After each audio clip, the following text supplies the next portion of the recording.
Ladies and gentlemen, the next contest is 3 rounds of action in the lightweight division. First, in the blue corner, AJ McKee. AJ McKee representing Bellator here, 21-1 as a professional mixed martial artist. His lone loss, a lot of people think is a fight that he actually won against Patricio Pitbull, former featherweight champ. He has the Bellator record for consecutive victories. He continues a proud combat sports legacy in his own family. His dad, of course, legend in the game. And AJ says, that guy, I call him the wizard. I let him do all the game planning. I just go out and I execute.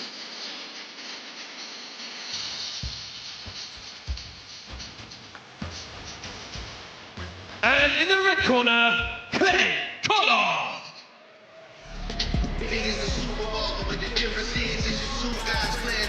Cassius Clay Collard, so far in his career, the PFL title has evaded him, but 2023, he got close, lightweight runner-up.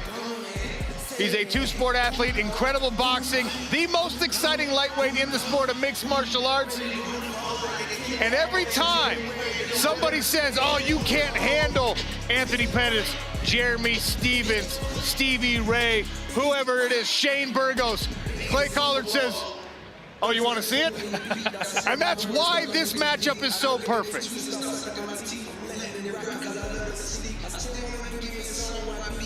The stars are out tonight in Riyadh. Amir Khan, former boxing world champion. Even he's going to be impressed with the way that Cassius Clay Collard puts in the body work. Stars are out. Mike Tyson also in the building. Francis Ngannou will be making an appearance later. Champs versus champs. Here's our tail of the tape. First fight on our pay-per-view card. Clay Collard is 30, AJ McKee is 28. Collard is the taller fighter at 6 foot even. Both men weighed in at the limit. And you can see long arms for the 5'10" AJ McKee. He's got an equal reach to Clay Collard.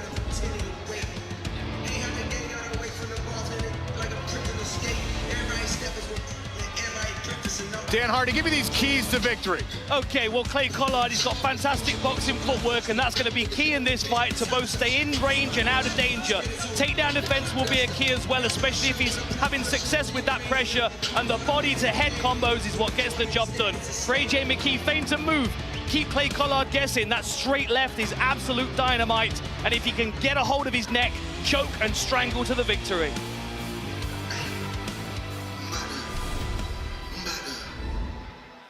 Andy Shepard, take it away. Ladies and gentlemen, the following fight is a PFL versus Bellator contest. Introducing first, fighting out of the blue corner. He is an MMA specialist and stands 5 feet 10 inches tall. He weighed in officially at 154.8 pounds, and he has earned an impressive record of 21 wins and 1 loss. Fighting out of Long Beach, California, AJ the Mercenary McKee! And his opponent, fighting out of the red corner, representing PFL. He is a striking specialist and stands 6 feet tall. He weighed in officially at 155.5 pounds, and in his 36-fight career has built a record of 24 victories, 11 defeats, and 1 no contest. Fighting out of Burley, Idaho, Cassius Clay Collard! Referee in charge, Brian Miner. Brian Miner equipped with the ref cam. He will take us up close inside of the smart cage if necessary. AJ McKee, blue tape on the gloves.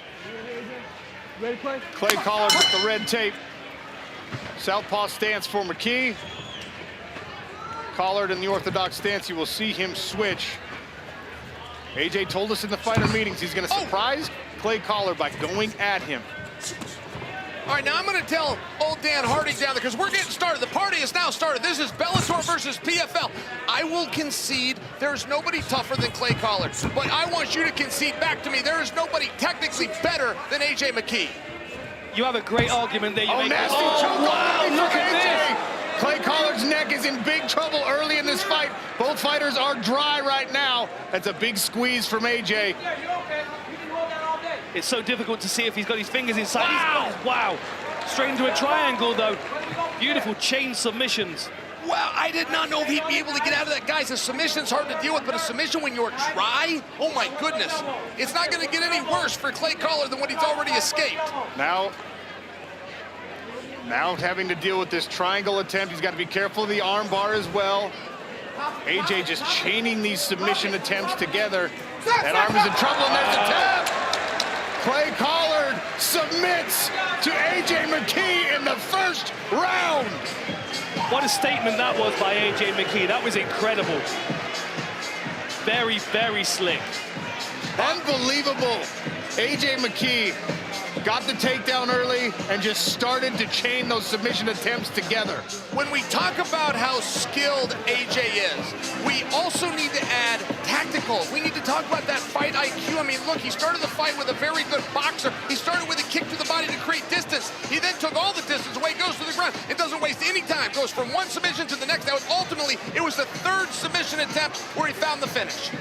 It almost seemed like as the guillotine was starting to come loose, he was already preparing the triangle to catch him. Here we go, we can see the triangle there locked in, but you can see Clay is out of the choke. It's the arm that's hyperextended. A really nice triangle arm bar there, an unusual one as well.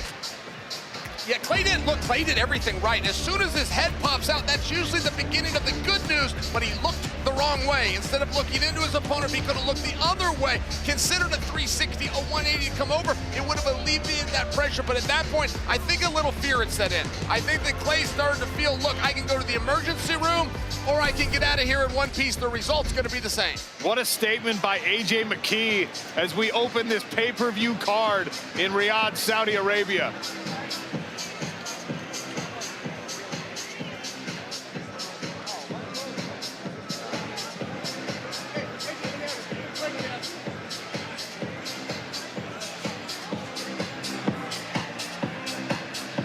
Andy Shepard inside the smart cage to make it official. Ladies and gentlemen, referee Brian Minor calls a halt to the action at 1 minute and 10 seconds of round number 1.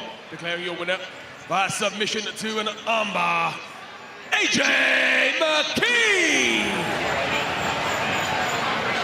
Making 8 submission victories of now a total 22 pro wins for AJ McKee. Dan Hardy has the winner. Ladies and gentlemen, I'm surprised you even broke a sweat, AJ McKee. That was a very, very slick performance. Let me know what the game plan was going into this. Game plan was stand up with him for a little bit, see how it felt. I hit him a couple times. Boy's got chin. I landed that elbow, and he didn't even budge. So I was like, oh, takedown. Let's get him down to the ground, you know. I just love to mix things up and see where the fight goes, you know, and try to pinpoint someone's weak point. That was a beautiful chain of submissions, guillotine to triangle to armbar. Did you know as his head was sliding out, you'd be able to hyperextend that elbow? Definitely. I felt him posturing up with the triangle, so I was like, well, I got the arm. I was like, but I couldn't get it in the armpit, so I just was waiting for the right opportunity to have the right angle to get the arm. Well, unscathed, no scratch on your face. What's next for you, my friend? Who knows, you know, title. I'm always wanting the gold, you know, it's 2024. It's been a while since I've been a champion, so I'm looking forward to wrapping another belt around my waist. I can see that happening very soon, my friend. Congratulations. Ladies and gentlemen, AJ McKee. The mercenary improves to 22-1. And look, he wants a title shot.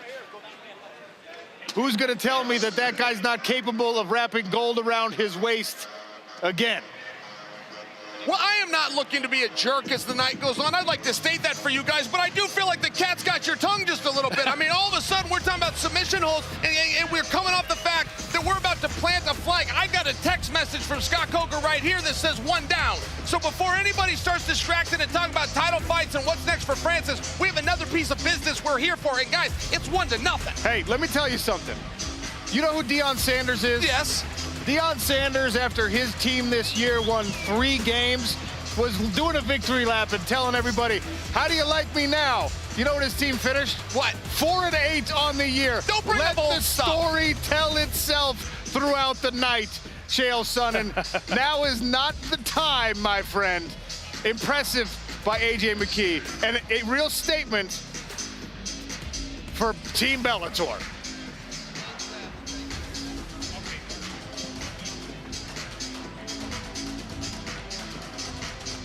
Thiago Santos. Maheta translates to hammer. And when you see this guy throw hands, you will understand why.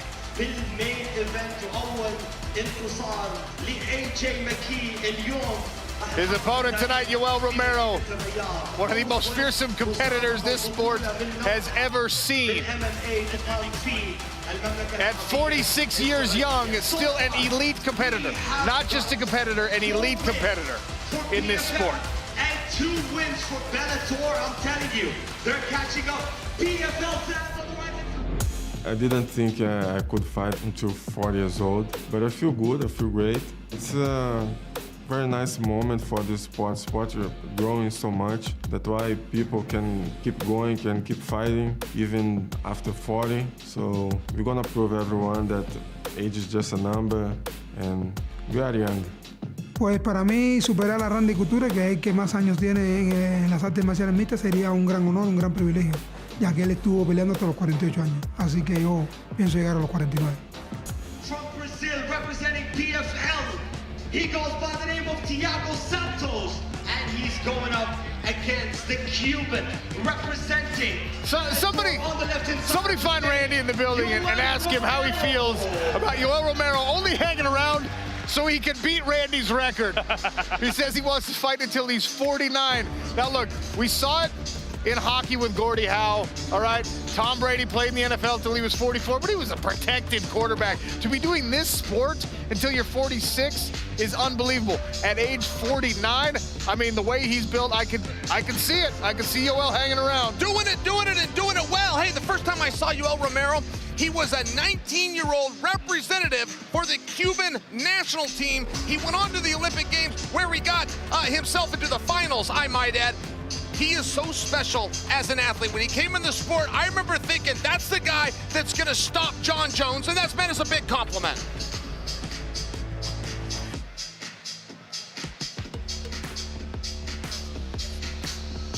Up next, PFL versus Bellator. 2 big-time contenders. 2 of the most intimidating guys in the sport, Thiago Santos and Yoel Romero, in a light heavyweight contest. Making their way to the PFL Smart Cage in the blue corner, Yoel Romero.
We will take a look at the tail of the tape here.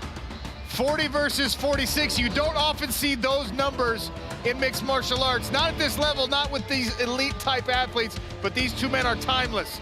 Santos is taller, 6 feet 2 inches tall, very slightly heavier. He has a reach advantage, a pretty significant one in both arms and legs.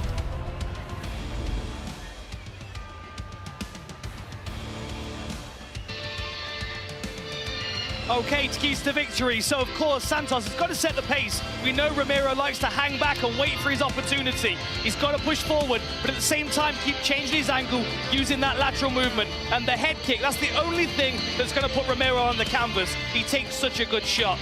Romero is going to fight in bursts, and those jumping knees are lethal. But if he can find the takedown, he doesn't always use it in his fight. We know he's got it in his back pocket, and I think it would be valuable here.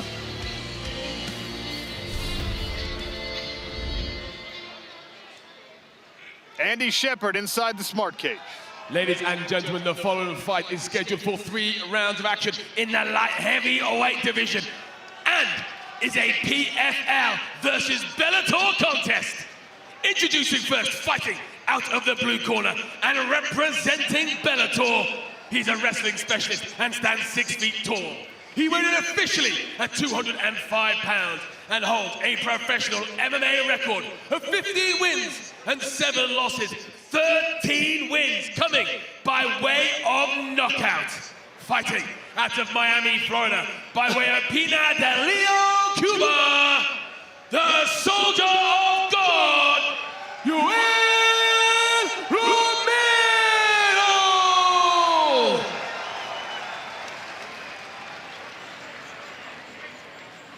And his opponent fighting out of the red corner and representing PFL. He's a striking specialist and stands 6 feet 2. He weighed in officially at 205.2 pounds. And in his 34 fight career, has built a record of 22 victories, 11 defeats, and 1 no contest.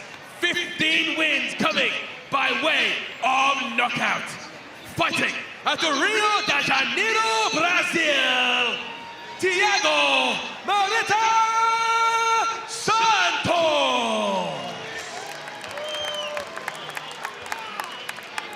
Your referee in charge, Brian Miner. Brian Miner will oversee the action. Thiago Santos in the blue trunks. Yoel Romero wearing black. Yo, you ready? Thiago, you ready? Southpaw stands for Romero.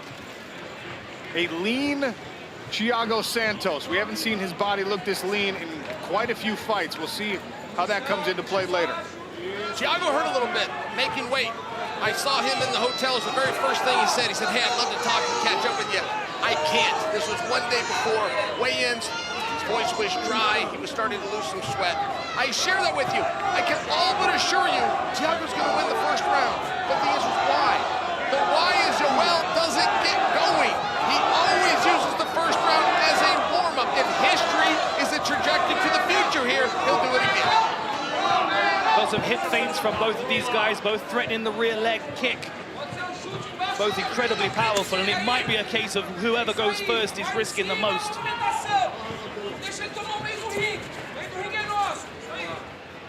There's a famous clip. It was Yoel Romero in his very first fight. He's standing in this posture, toe-to-toe, looking at the guy bouncing around. Yoel drops all the way to the mat, grabs the guy by the heel, stands up and lifts his foot over his head. That's how he took him down.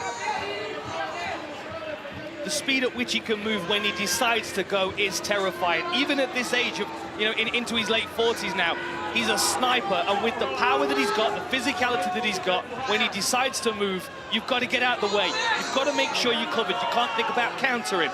Santos here is waiting to try and see where Yoel Romero is going to open up his game, where he's going to expose himself first. 29 finishes between these two men. Not a lot of folks thinking we will see the judges' scorecards in this light heavyweight contest. Stomping kick to the lead leg there from Romero. We know how damaging that was against Rob Whittaker. Lovely feints from both of these guys. There's the head kick again from Maheta. Each of them have tested one so far in the early goings of this fight. 2 minutes down now. A lot of respect being shown, and understandably so. One strike from either of these men can change everything in a PFL versus Bellator contest.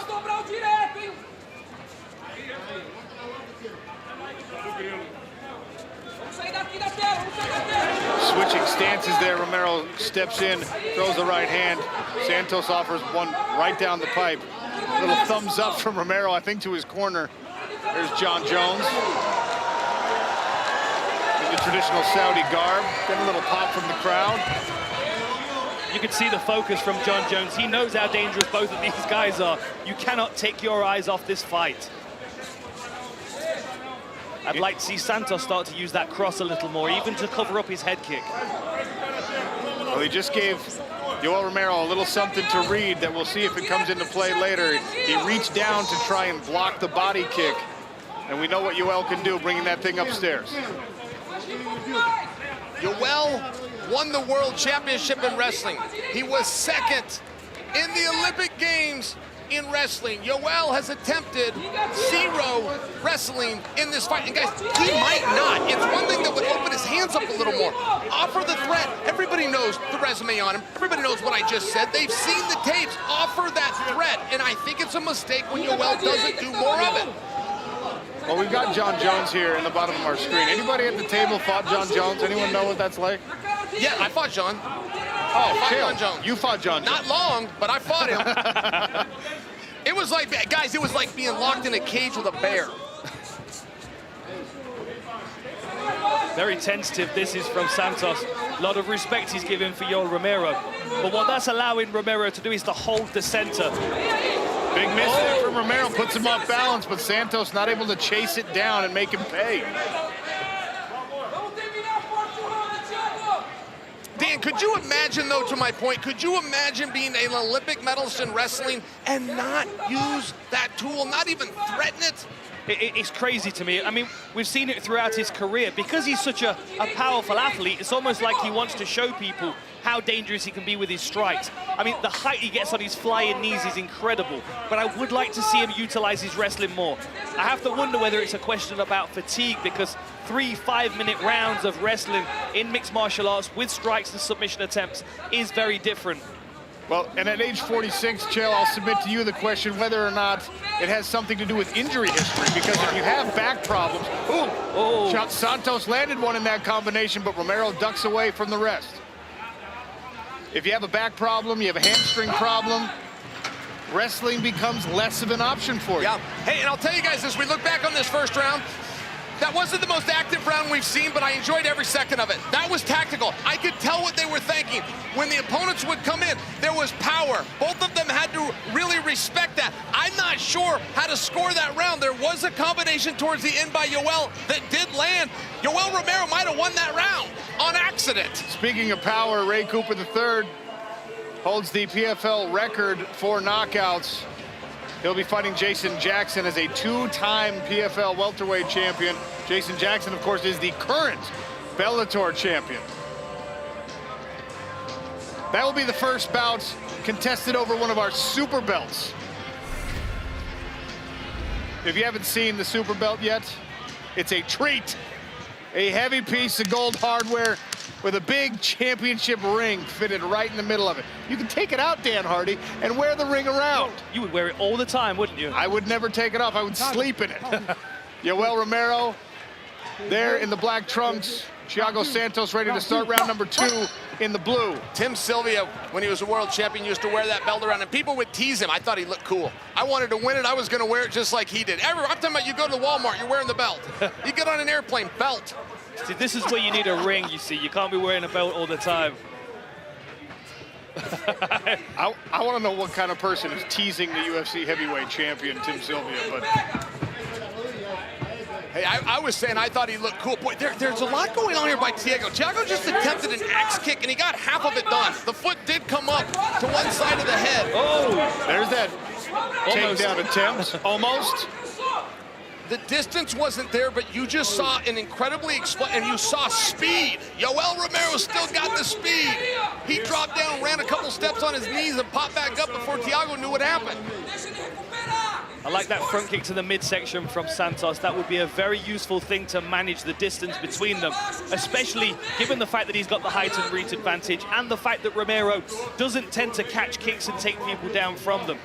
Slightly less risky against than it would be against someone like a Johnny Eblen. Romero switching stances here a couple of times in this round. We saw him do it with strikes in round number 1. Front kick almost came up through the guard of Romero there. Steps just outside range. Combination attempted there from Santos. A lot more output from Hammer here in round 2. That was a better combination. I like the body kick to the left hook. That was a clever combination. A little bit more volume out of Santos would do him a real service. He is allowing Romero to set the pace and dictate when they exchange, and that is not going to win in this fight. Thiago Santos' legs might become a liability for him later in this fight. He kind of stubbed his toe on the mat in round number 1. He's eaten a couple of leg kicks, and obviously every one of those at this weight can be very impactful. And we know how damaging Yoel Romero can be to the knees of his opponent, so we know the damage that Santos has already taken. He can't be standing there taking those oblique kicks, those chasse kicks to the knee. Santos had a surgery. He's got well-documented knee problems in the past. I'm going back a couple of years, but all the same, ACL on one leg, MCL on the other, it's tough, and Yoel is chopping away at that. At a minimum, it's having a mental effect on Santos. Well, it's caused him to switch stances here. He's now standing southpaw in round number 2. And Yoel happy to attack that alternate lead leg. It's a tricky spot because the textbook says if you're Santos, you close the distance. That's how you protect those knees. But the textbook also says you don't close the distance and clinch with the Olympic medalist.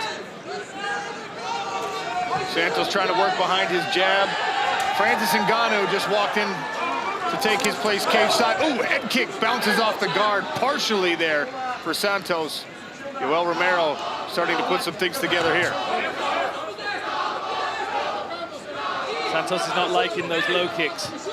Keeps switching his stance here. I wonder why. I wonder if it's because he's trying to set something up or because he's trying to avoid taking kicks to those legs. I would guess that it's more of the latter.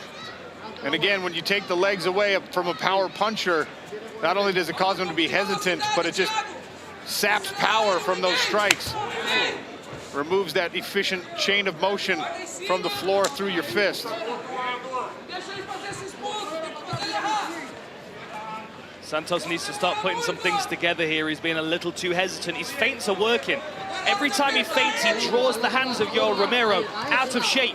There are pockets and opportunities for him to capitalize, but he has to chain things together. You can see Romero reaches for kicks, he reaches for punches, but he feels like because he's got cat-like reflexes, he can get out of the way. Santos has got to throw volume. We're watching a very risk-averse game plan from both of these individuals, even late into round number 2. Someone's going to have to seize control of this fight. There's a head kick attempted again from Yoel Romero.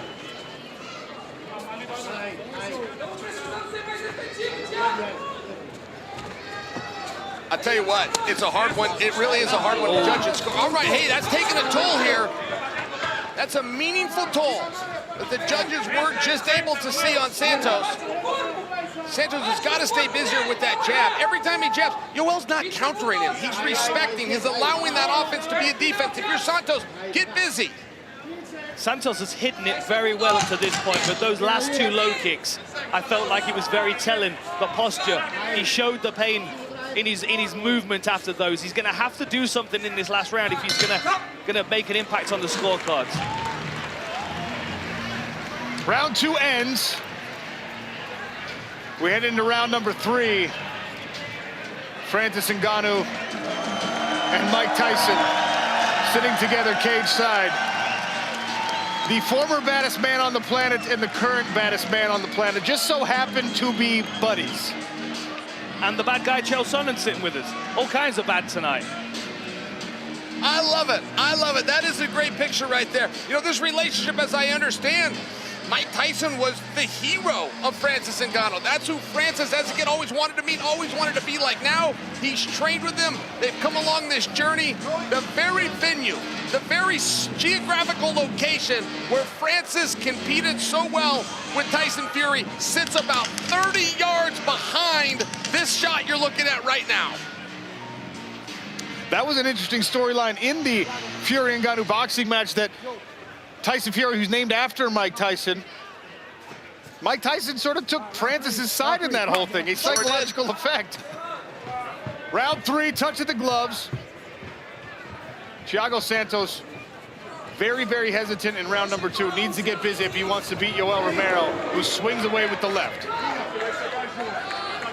First round was hard to score. Second round, I felt like Romero landed some really meaningful low kicks. And now he's dominating the center again. Beautiful head movement there.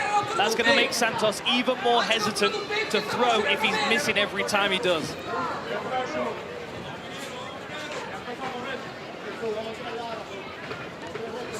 It's incredible, really, the presence that Yoel Romero has. There are a few fighters that can stand in front of you and just edge forward, and people don't want to engage them. I can feel it. From where I'm sitting, I can feel, Dan, I feel like a TKO is a moment away. But from either guy, they're both trying to finish. They just are looking for their opportunity. And with Yoel, he's always in range. He always puts himself in that fire. I think we made the point of how dangerous Thiago Santos can be when he really gets things going. He almost knocked off the guy who a lot of people consider the greatest fighter in the world in John Jones. But right now, I mean, even when he's in range, he's having a hard time letting his hands go because of that intimidation factor, because his legs are coming out from underneath him with these kicks. Back in the orthodox stance now, there's a beautiful knee. If you look closely, you can see some swelling on the calf of the lead leg of Romero, the left leg. This is potentially why he's spending a lot of time southpaw. Yoel Romero used that underhook and almost bowled Thiago Santos right over. Santos able to stay on his feet, but now he's chest to chest. Expect an elbow on the break here. Nice short knees on the inside.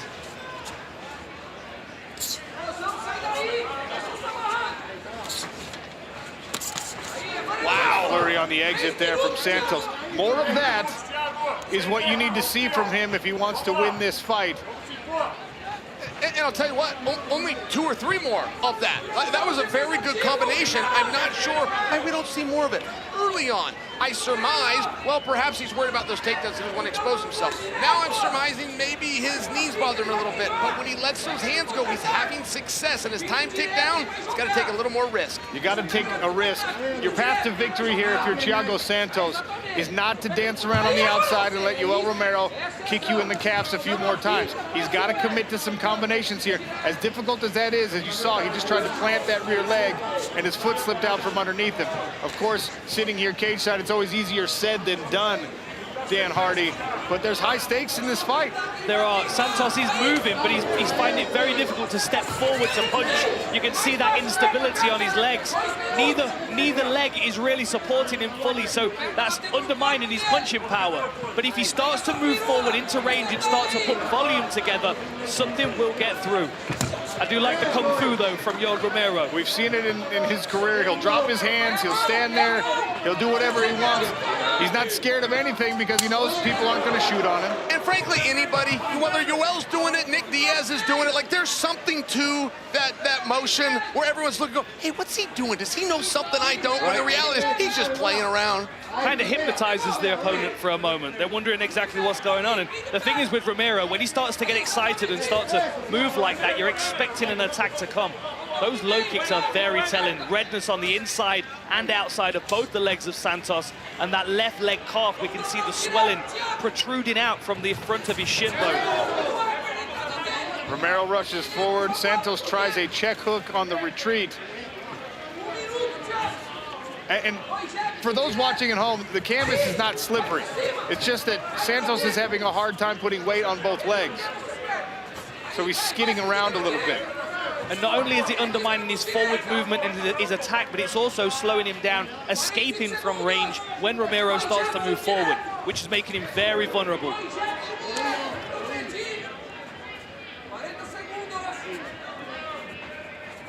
I I like those black Bellator gloves. I might have to get myself a pair of those. Yeah, he looks cool, doesn't he, man? Oh! There's some commitment on the attack with 30 seconds left in this fight. Oh, that leg really gave out. Those two bad knees, those two surgeries that Santos required. That happened in his fight with John Jones, and I must give him credit. He finished that fight the same as he's finishing Yoel. This man is hurt. This man is a tough competitor who's trying to win a fight. He just ate a big left hand. Didn't seem to bother him all that much in these final seconds. We'll go to the judges' scorecards. Yoel Romero thinks he's done enough. Not easy. This is not going to be an easy decision, guys.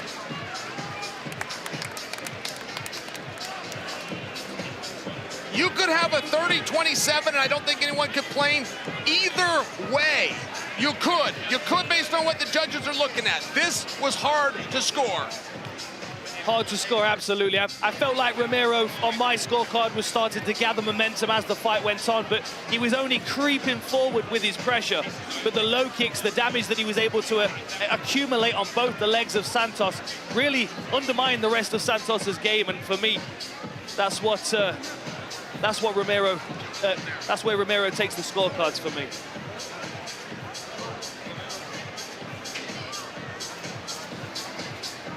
Thiago Santos at 40 years of age says he wants to keep going.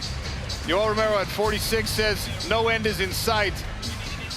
Nasty inside kick there.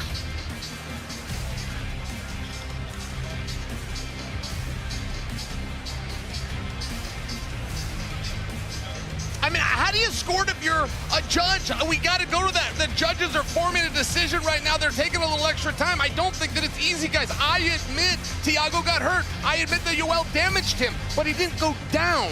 If he doesn't go down, the judge now gets to interpret that how he chooses. There's no actual guidelines. I thought this would be an opportunity for Chael Sonnen to go hard on the Bellator side here. For me, this was a good performance from Romero, exactly what I expected. A steady dismantling of his opponent. The damage to the legs was the most consequential thing of the whole fight. Kind of feel like we might need 25 minutes to separate these two guys.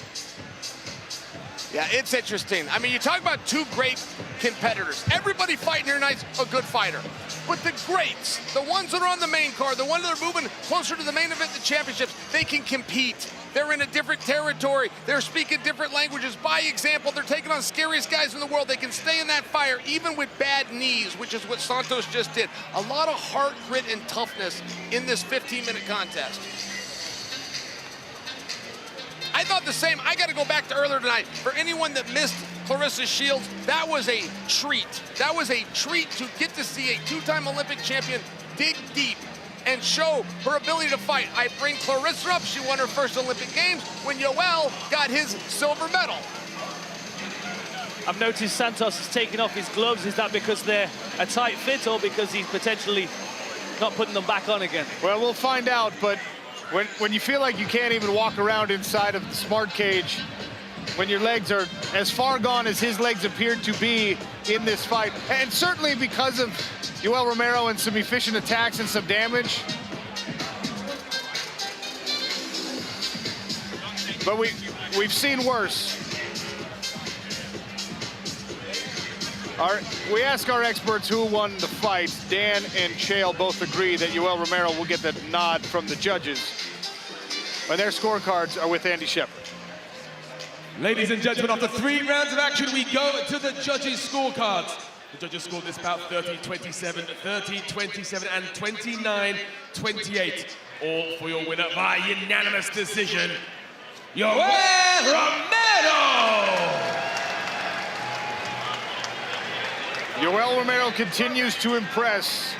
And when I watch him fight, he seems like a puzzle that's almost impossible to solve, because when guys really do commit to an attack, he so effortlessly moves out of the way, or he just eats the punch.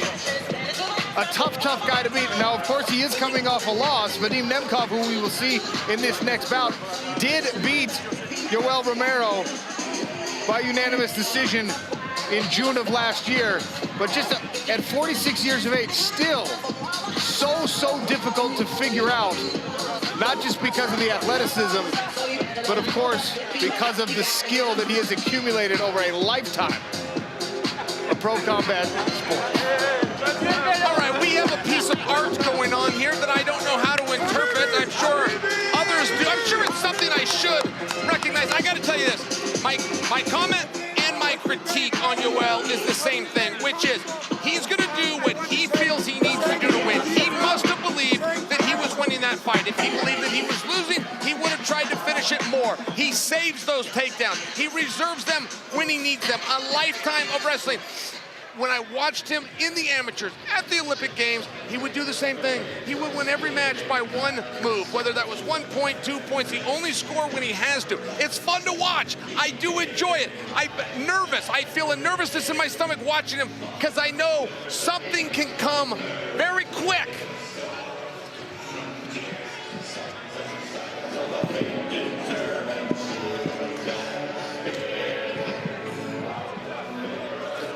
Yoel Romero will exit the smart cage victorious here in the Kingdom of Saudi Arabia, posing for some pictures. You saw the performance art. I believe they were simulating sharing a meal. I think so too, breaking bread.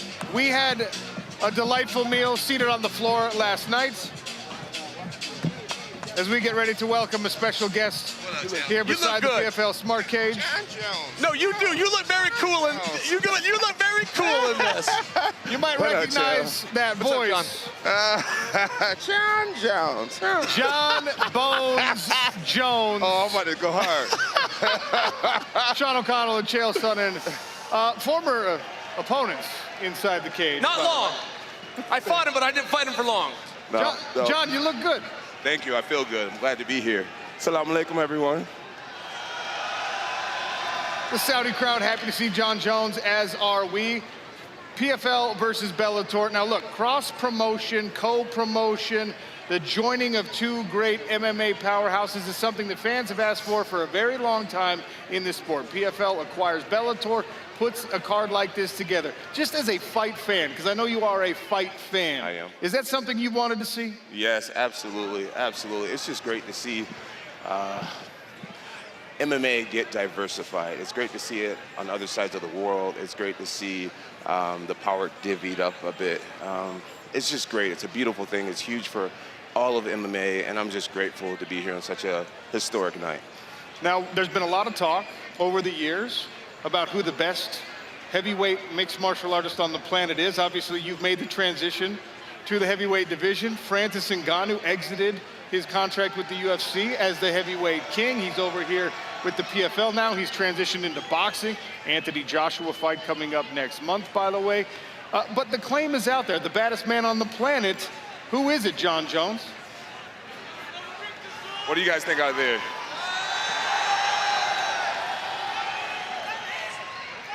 You know, I don't feel like I'm at a place in my life where I need to toot my own horn. I think my body of work speaks for itself. Absolutely it does. I think my reception from the MMA enthusiasts speak for itself. And I'll just leave it at that. I've never lost a fight. I'll just leave it at that. John, you're being polite. Let me ask you a question I think you'll be more comfortable to answer. Francis Ngannou versus Joshua, boxing match. What do you think? You know, I'm rooting for Francis to win, only because his story, how far he's come in life, him being a fellow martial artist, mixed martial artist.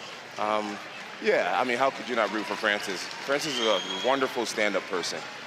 So I'm rooting for Francis.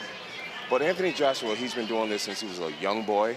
And I'm the type of guy who just gives respect where it's due. So if I personally had to put my money on it, not that I gamble, I would put it on Anthony Joshua. But I am rooting for Francis. It's a fair answer. I appreciate that. Before we let you get out Sorry, of here. buddy. Sorry, Francis.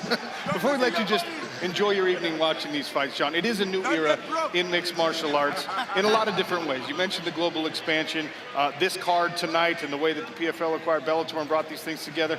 Fighters have more control over their careers now than they ever did. And not total control, I'm not trying to suggest that, but a man of your credentials has a certain amount of influence when it comes to making matches for himself, when it comes to plotting out the last few fights of his career.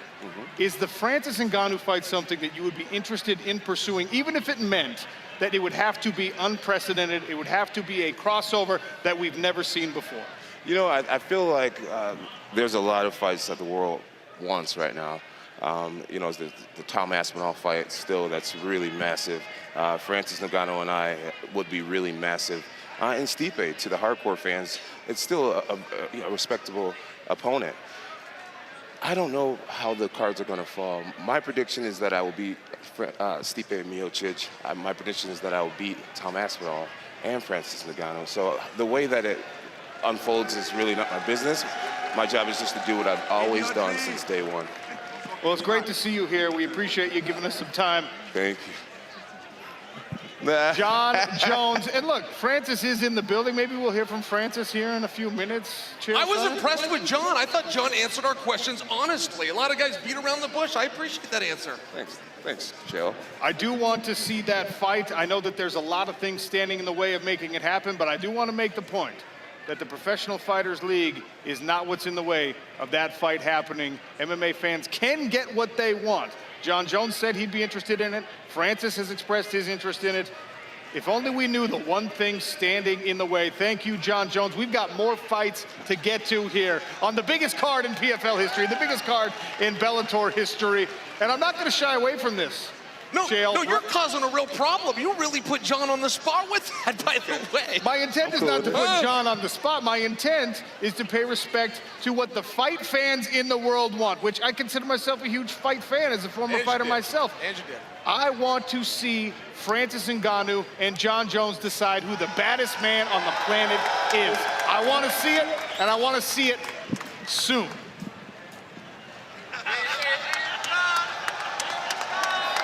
I'd watch them arm wrestle right now. I mean, just a contest between those two. I like what you did there, by the way. You're a hell of a promoter. I'd watch them play pickup basketball against one another, or poker, or anything else. But we've got some business to attend to here. The task at hand is to figure out whether it's Bellator or PFL. And this is one of the scariest guys on the planet. You know, I made the point several times that when John Jones decided to leave the light heavyweight division, that meant that this guy was the best 205-pounder on the planet. No doubt about that. I don't know if we got old time for Chael's comment here, but listen, I ran into Nemkov. He was actually in an elevator the night that Bader fought Fedor, the retirement party. Nemkov, I looked at him, I said, man, you're looking like Nemkov, but a lot bigger. He said he weighed 246 pounds and was moved up to heavyweight. I'm excited to see how he does. Bruno Capoloza won the PFL heavyweight championship in 2023. Excuse me, 2022. Bruno is an absolute monster, some of the fastest hands in the heavyweight division. At one point, he was a light heavyweight. I don't know how he ever made that weight. Interestingly enough, Bruno comes into this fight tonight as the smaller man. Bruno Capoloza, the returning champion. This guy's got so much speed and power. It is all over! Vadim Nemkov is the Bellator light heavyweight champion! Bruno Capoloza, the onslaught continues. Oh, there's a big shot here. Wow, the hand speed, the accuracy. He's feeling the power of Vadim Nemkov.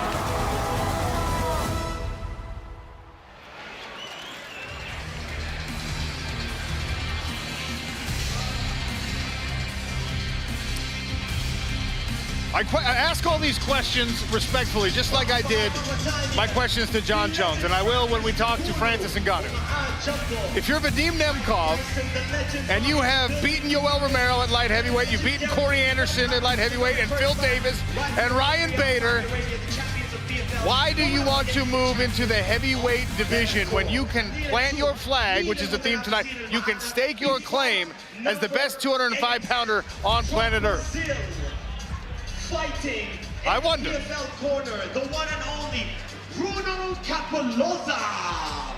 And fighting from Team Bellator from Russia, give it up to Vadim Nemkov. Riyadh, thanks some more. Ladies and gentlemen, the following is scheduled for 3 rounds of action in the heavyweight division.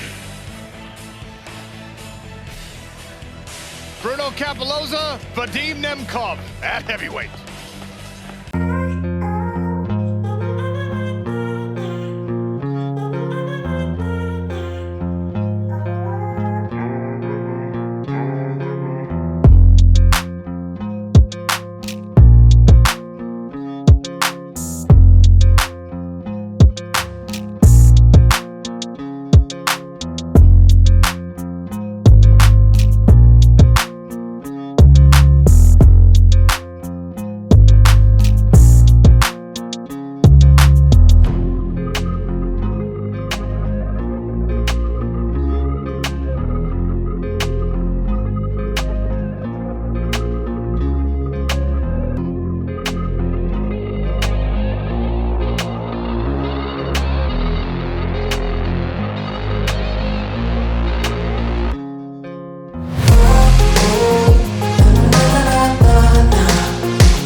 happens to be the grappling coach. Celine is the grappling coach of Bruno in his corner tonight. My other teammate, Ronnie Marks, is the other corner man with Bruno tonight. I have a little bit of a relationship. We all had coffee 2 nights ago. I just wanted to disclose that for the group.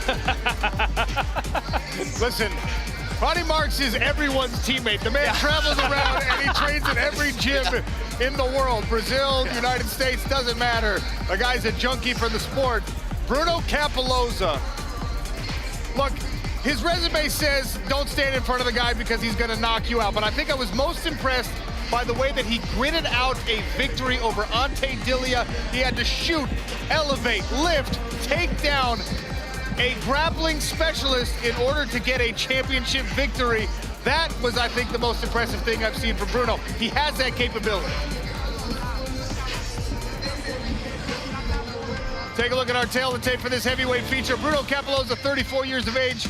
Vadim Nemkov is still only 31. He is right in the sweet spot of his prime. Bruno's the taller fighter at 6'2", but as I already mentioned, Vadim Nemkov, the former light heavyweight, weighed in heavier for this bout. Longer legs belong to Nemkov. The arm reach favors Bruno Cappelozza.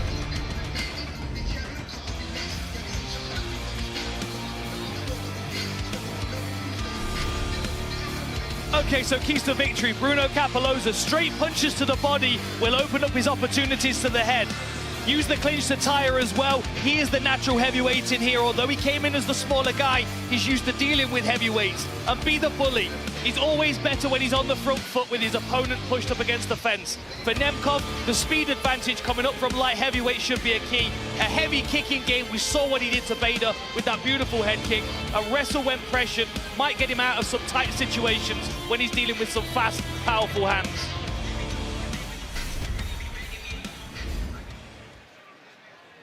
Andy Shepard, take it away. Ladies and gentlemen, the following fight is a PFL versus Bellator contest, and the winner will be awarded the Super Belt. Introducing first, fighting out of the blue corner and representing Bellator. He is a Sambo specialist and stands 6 feet tall.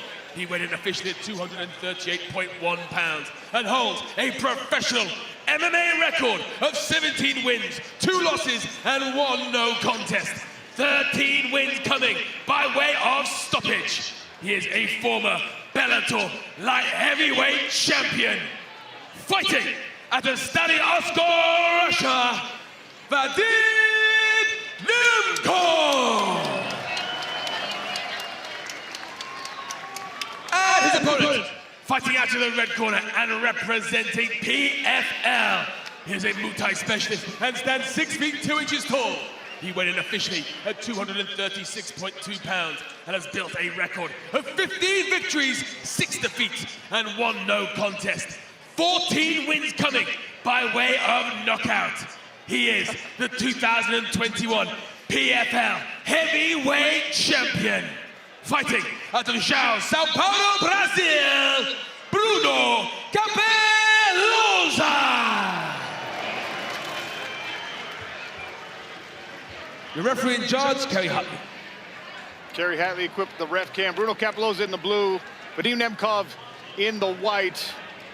I'm gonna make a claim right now, Chael Sonnen. Never in the history of our sport has this much talent been gathered around a cage for a single fight. You have these 2 men inside, you have Fedor in the corner, you have Francis Ngannou and John Jones and Mike Tyson all cage side. Also Dan Hardy is here, Randy Couture. Wow. You make an excellent point. By the way, I thought you did a great job in that interview with John Jones.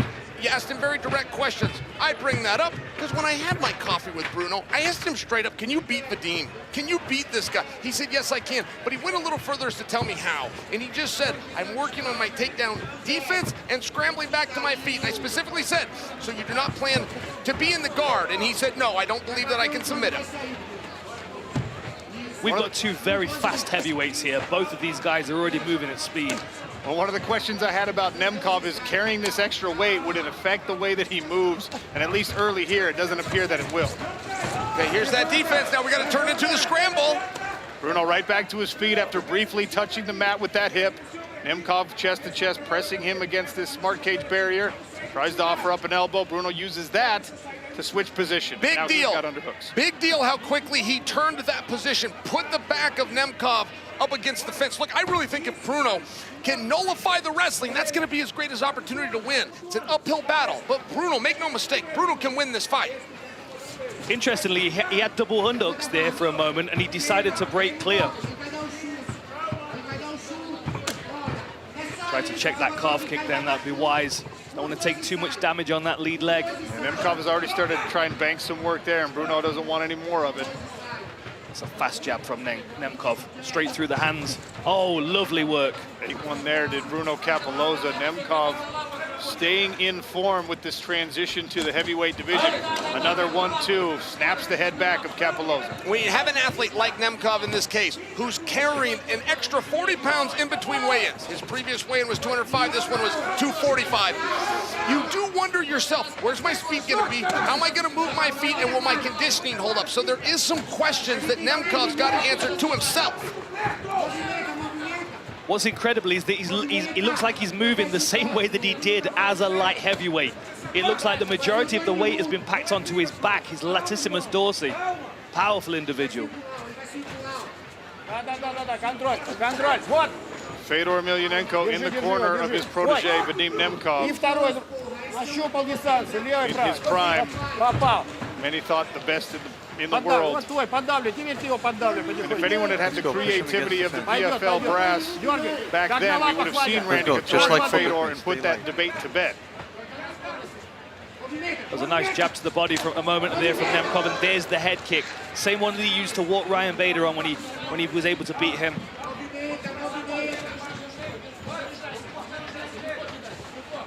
What's impressed me most about Nemkov's attacks so far is that he's mixing them up and he's timing them so that Bruno can't get going.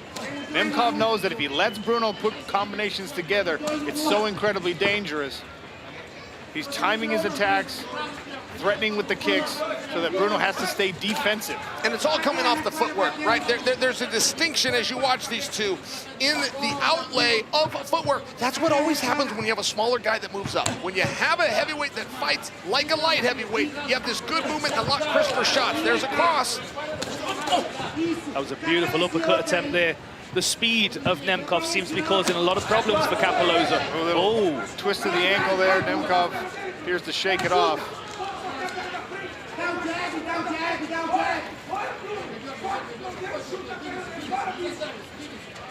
Capoloza's throwing to try and get to Nemkov, and he's being countered by very fast punches. And that jab is starting to bloody the nose as well. Bruno's got to circle himself off the cage. Nemkov can use that space, eat it up really quick with a shot. Followed up the lead hook with a high kick attempt. Nemkov starting to put those combinations together. Going upstairs again after working on the lead leg.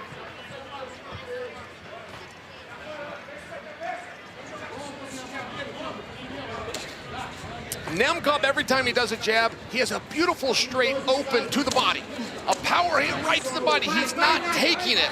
But I noticed that our Outlaw Dan already did mention before the fight some good straight to the body, and they sure are open for Nemkov here. I suspect his corner will tell him between rounds. Well, what we're seeing, the solution that Capoloza's using for the jab is to lean away, which of course gets the head out of range, but it presents the abdomen, the midsection. If Nemkov can throw that jab out there, get the response, and then put that cross into the solar plexus, that could be very, very damaging. There's the end of round number 1. Excellent first frame for Vadim Nemkov. There's our super belt, and right behind it, the visionaries that made this card possible. Pete Murray, Don Davis. I see Mike Tyson peeking out there on the other side of Don as well. That is a championship belt with a ring embedded. Chael, I think one of the many things that's so impressive about Vadim Nemkov, we did see him with a wheel kick attempt there at the end, but he's able to win rounds, he's able to win fights against guys who are so incredible without doing anything out of the ordinary technique-wise, without doing anything that's truly special tactically. He's just so fundamentally sound and, of course, physically imposing that he can win fights behind a good 1-2 and a level change. a scary, scary individual who doesn't even have to reach all the way into the MMA toolbox to get wins. And if Vadim is going to come to heavyweight as he did, he had to know he can't just rely on his wrestling. It doesn't just turn into a skill when you're giving up that kind of size. You got to have that good kickboxing. We're seeing those spinning attacks. That's a new wrinkle. I like what Vadim's doing tonight. Job. Round 2, ready? Let's go. Round 2 begins. Bruno Capoloza, former PFL heavyweight champion, against Vadim Nemkov, a new heavyweight, but a longtime veteran of the Bellator cage and light heavyweight champion who vacated his title. He didn't lose it. He vacated it to pursue heavyweight glory. Catches a kick, offers one up to the neck of Bruno Capoloza, who's bouncing a little more in the early goings here. Ate a right hand from Nemkov, though. It's so fast, that 1-2, and this is why Nemkov can transition up to heavyweight. He's got enough power to do damage, but the speed to make the difference. Bruno a little bit more willing to engage when they get close here in round number 2. I think that's good cornering. Switch to the southpaw stance very briefly. Corner appeared not to like it. I think the reason is it opens up the rear kick for Nemkov, which is a very powerful weapon for him. 1 minute gone in round number 2. Bruno stays just outside the range of that 1-2. And now finally has Nemkov on the retreat a little bit, but now Bruno once again backing away. But if we look at the difference between their defense, when Nemkov throws that jab cross, Capoloza moves away. When Capoloza steps in with a jab cross, oh, that was a right hand sneaks through. What a difference a moment can make. And that's why Bruno Capoloza is so dangerous. But of course, Nemkov, a veteran of this sport, level changes, picks up his heavyweight opponent, drops into the mat and right into half guard. Wrestle under pressure. Gets you out of sticky situations sometimes. I wish I had some wrestling. He needed that. That was wise. He took a big shot. He needed that. He needs right now, get a couple of breathers in. I'd like to have seen Bruno put a ton of effort into a big scramble. Very little from the bottom in way of control in the half guard here. Potentially Capoloza's tempting Nemkov to pass his guard so he can scramble. It looks as though he's setting him up, right? I see that as well. Oh, arm triangle. This looks deep. And a tight squeeze here from Vadim Nemkov, who's fully mounted. He's off to the side now. He's chopped with his knee. He's got that. Bruno is out! Vadim Nemkov with a heavyweight debut and submission victory! Wow, what an impressive performance. What an impressive performance. All-round mixed martial arts. Beautiful striking, fantastic speed, the beautiful wrestling, the timing on that takedown, as well as the efficiency of it. And then straight away, and Capoloza, as soon as he opens his eyes and he's back awake, he knows what's happened. Nemkov very happy with that performance. And for me, that was a standout performance from Nemkov. Welcome to the heavyweight division. Well, whatever questions we had, he answered a lot of them. Still moved very quickly. The fundamentals were still there. Here's the takedown, so you can see as soon as he gets the hands together, a small lift, turns his opponent away from the fence to take away that opportunity to scramble up against the fence. And he sits in this half guard for a moment, starts to chip away. But when he passes, he goes straight to mount. He gets that arm triangle sunk in, and you can see him just tweaking this position, making sure he's got it. And as soon as he's comfortable, he swips that leg off to the side, he chocks the knee under the hips, and there you can see the tight squeeze where Capoloza's got nowhere to go.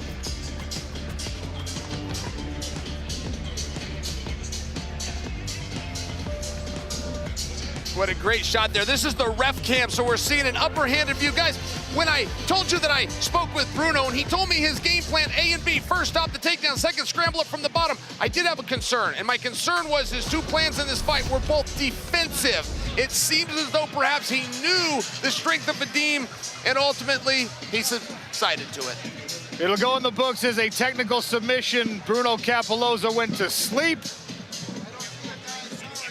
Vadim Nemkov, moments away from having that super belt wrapped around his waist. He came into this fight 240 plus pounds. A new factor in the heavyweight division.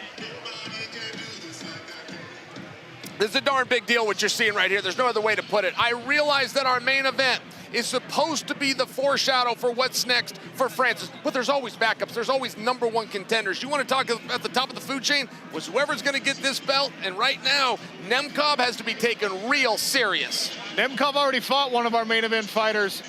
He was in the light heavyweight division, but you know the result there. Andy Shepard in the smart cage. Ladies and gentlemen, referee Kerry Hartley calls a halt to the action at 2 minutes and 13 seconds of round number 2, declaring your winner to a submission via arm triangle, Vadim Nemkov. And please welcome to the smart cage the PFL founder and chairman Don Davies and CEO Pete Murray. And of course, Iron Mike Tyson, the actual man to hand that super belt. It looks great to Vadim Nemkov. Look at this shot. This is beautiful. You know what I love about this? Mike hands him the belt, and Pete comes in and says, wait, there's more. Have this ring as well. Unbelievable. Look at that thing. Oh, what a moment. Up.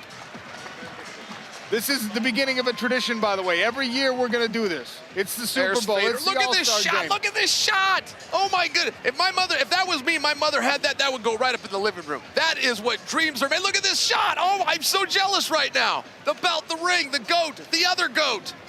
2 other dudes that I'm sure are perfectly nice guys.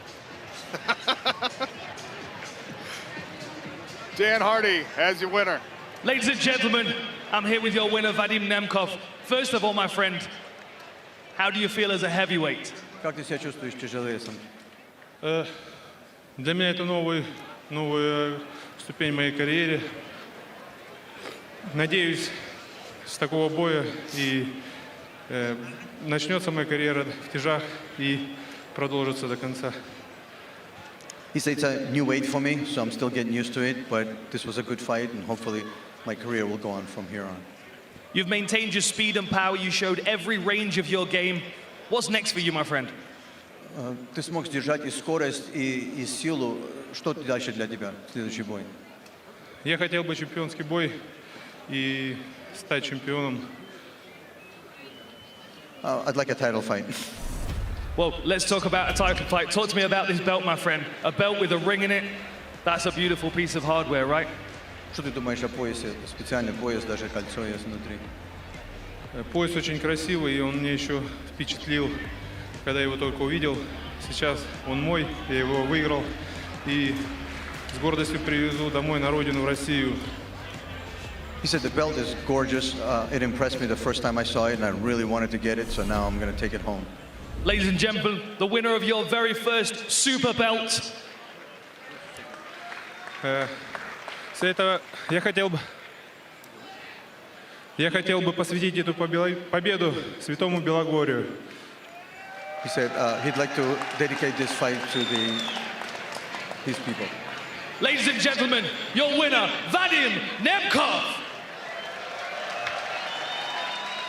Vadim Nemkov wasting no time. He's 1-0 as a heavyweight, but we know the resume, and he says, I want a title shot. To personalize. When I was in Vadim's situation of doing an interview, it was important to me to be loud and boisterous. I pushed that out, but Vadim is the opposite. They believe in being humble. That is to pay a respect to Fedor, to not say much. So it's a lot when he asks for a title shot. Typically, that would even be more unmodest than that camp likes to be. What a moment. The belt, the title. I mean, look, we're using tonight for bragging rights as a measuring stick. We're assessing the dominance or lack thereof, organizational talent. He's going to plant this Bellator flag as he seizes the throne. And I think it's important in the sport of mixed martial arts not to shy away from the discussion of where these fighters are on the world stage. Now, it's early in his MMA career as a heavyweight, but we have seen this man competing at a very high level against some really prime talent. And I mentioned earlier, as we were introducing Vadim Nemkov, win over Yoel Romero, Corey Anderson, Phil Davis, Ryan Bader. This guy belongs, when you're naming the best upper division fighters on planet Earth, if Vadim Nemkov doesn't come out of your mouth, it's a lack of attention to the full picture.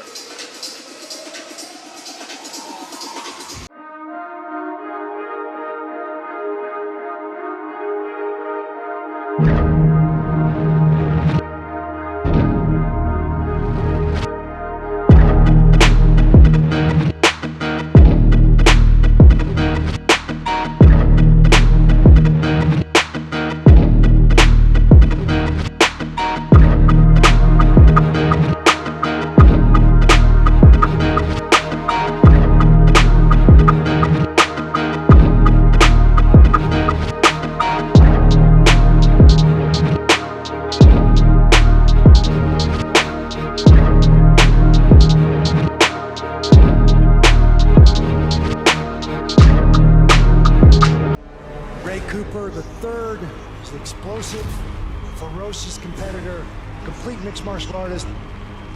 Jason Jackson putting it all together at the right time. An aggressive start, Jackson, and making it actually look easy. And now some hammer fist. Jason Jackson becomes more aggressive. Body shot. There it is. For the third. Pound down David Michaud.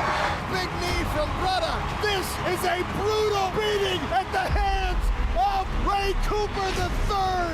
Not getting off that center line. And he gets caught and dropped with the right hand. And the champion has been defeated. Mamma mia! Big right hand from Ray Cooper III. And another. Oh my Ray God. Cooper. Wow. Holy cow.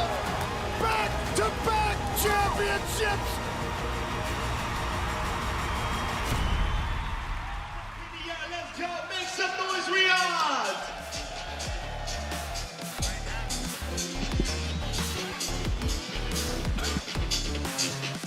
PFL and Bellator champions wear takedown fight shorts. Train like a champion. Get 3 pairs for only $99 when you scan and shop today.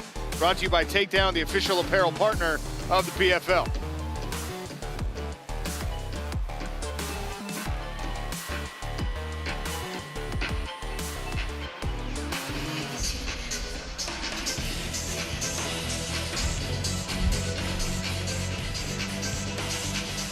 Feature bout at a catchweight between a former champion and a current champion, Ray Cooper III and Jason Jackson.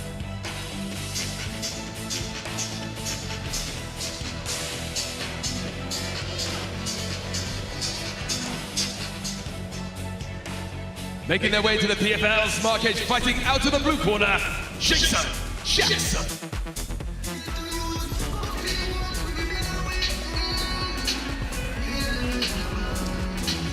Jason Jackson burst on my radar with an upset victory over Ed Ruth. Ed Ruth that come into the sport as a 3-time champion out of Penn State under the great Cael Sanderson, but he was a really expected, at least by the boys in the locker room, to come in and take over this sport. Jackson said not so fast, but more impressively is he grounded out, something Ruth was good at. More impressively, Jackson controlled position, something Ruth was so good at. But that's when he sprung on the board, and the question became, all right, Jackson, that was a great performance, but can you do it again?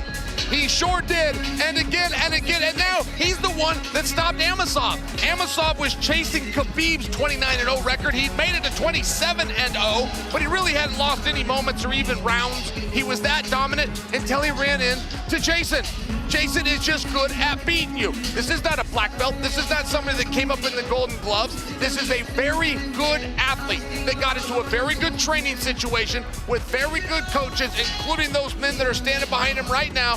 And according to his coaches, better than anyone, he listens. He absorbs things. He remained curious within the sport. He's riding a 7-fight win streak coming into tonight. A late opponent change. And he knew he was in for it against somebody like Magomed Karamov. He knew that Maga could test him. His opponent tonight, though, is someone who's totally different. You can't prepare for Maga the same way you prepare for Ray Cooper III. Will that affect Jason Jackson? We're about to find out in a PFL versus Bellator clash. And in the red corner, Ray Cooper III.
31 years of age as a two-time PFL champ.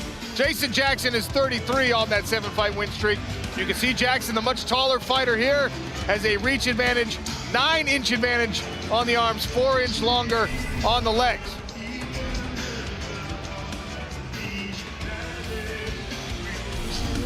All right, keys to victory for this one. Ray Cooper, close range with feints. He can't be reckless against Jason Jackson. Varying his punching targets, it doesn't matter what he touches, he's going to damage it. And control with wrestling if he needs to. He has a fantastic wrestling background. He used it earlier in his career. It could be useful here. Jason Jackson fighting at distance, use those long arms and that speed. Uppercuts and knees, rising attacks against the shorter guy. And then the counter wrestling is going to be a key, especially if he's having success with his striking.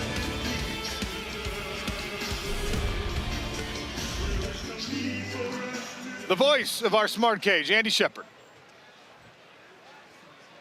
Ladies and gentlemen, the following catchweight contest is a Bellator versus PFL fight, and the winner will earn themselves the Super Belt. Introducing first, fighting out of the blue corner and representing Bellator. He is an MMA specialist and stands 6 feet 1 inches tall. He weighed in officially at 182 pounds and has built a record of 17 wins and 4 losses. He is the reigning Bellator welterweight champion and fights out of Deerfield Beach, Florida by way of Jamaica. He is the ass-kicking machine, Jason Jackson. And his opponent, fighting out of the red corner and representing PFL. He is a boxing specialist and stands 5 feet 7 inches tall. He weighed in officially at 182.4 pounds. And in his 35-fight career, has earned a record of 25 victories, 9 defeats, and 1 draw. 23 wins coming by way of stoppage. He is the 2-time PFL welterweight champion and fights out of Pearl City, Hawaii. Brother Ray Cooper III.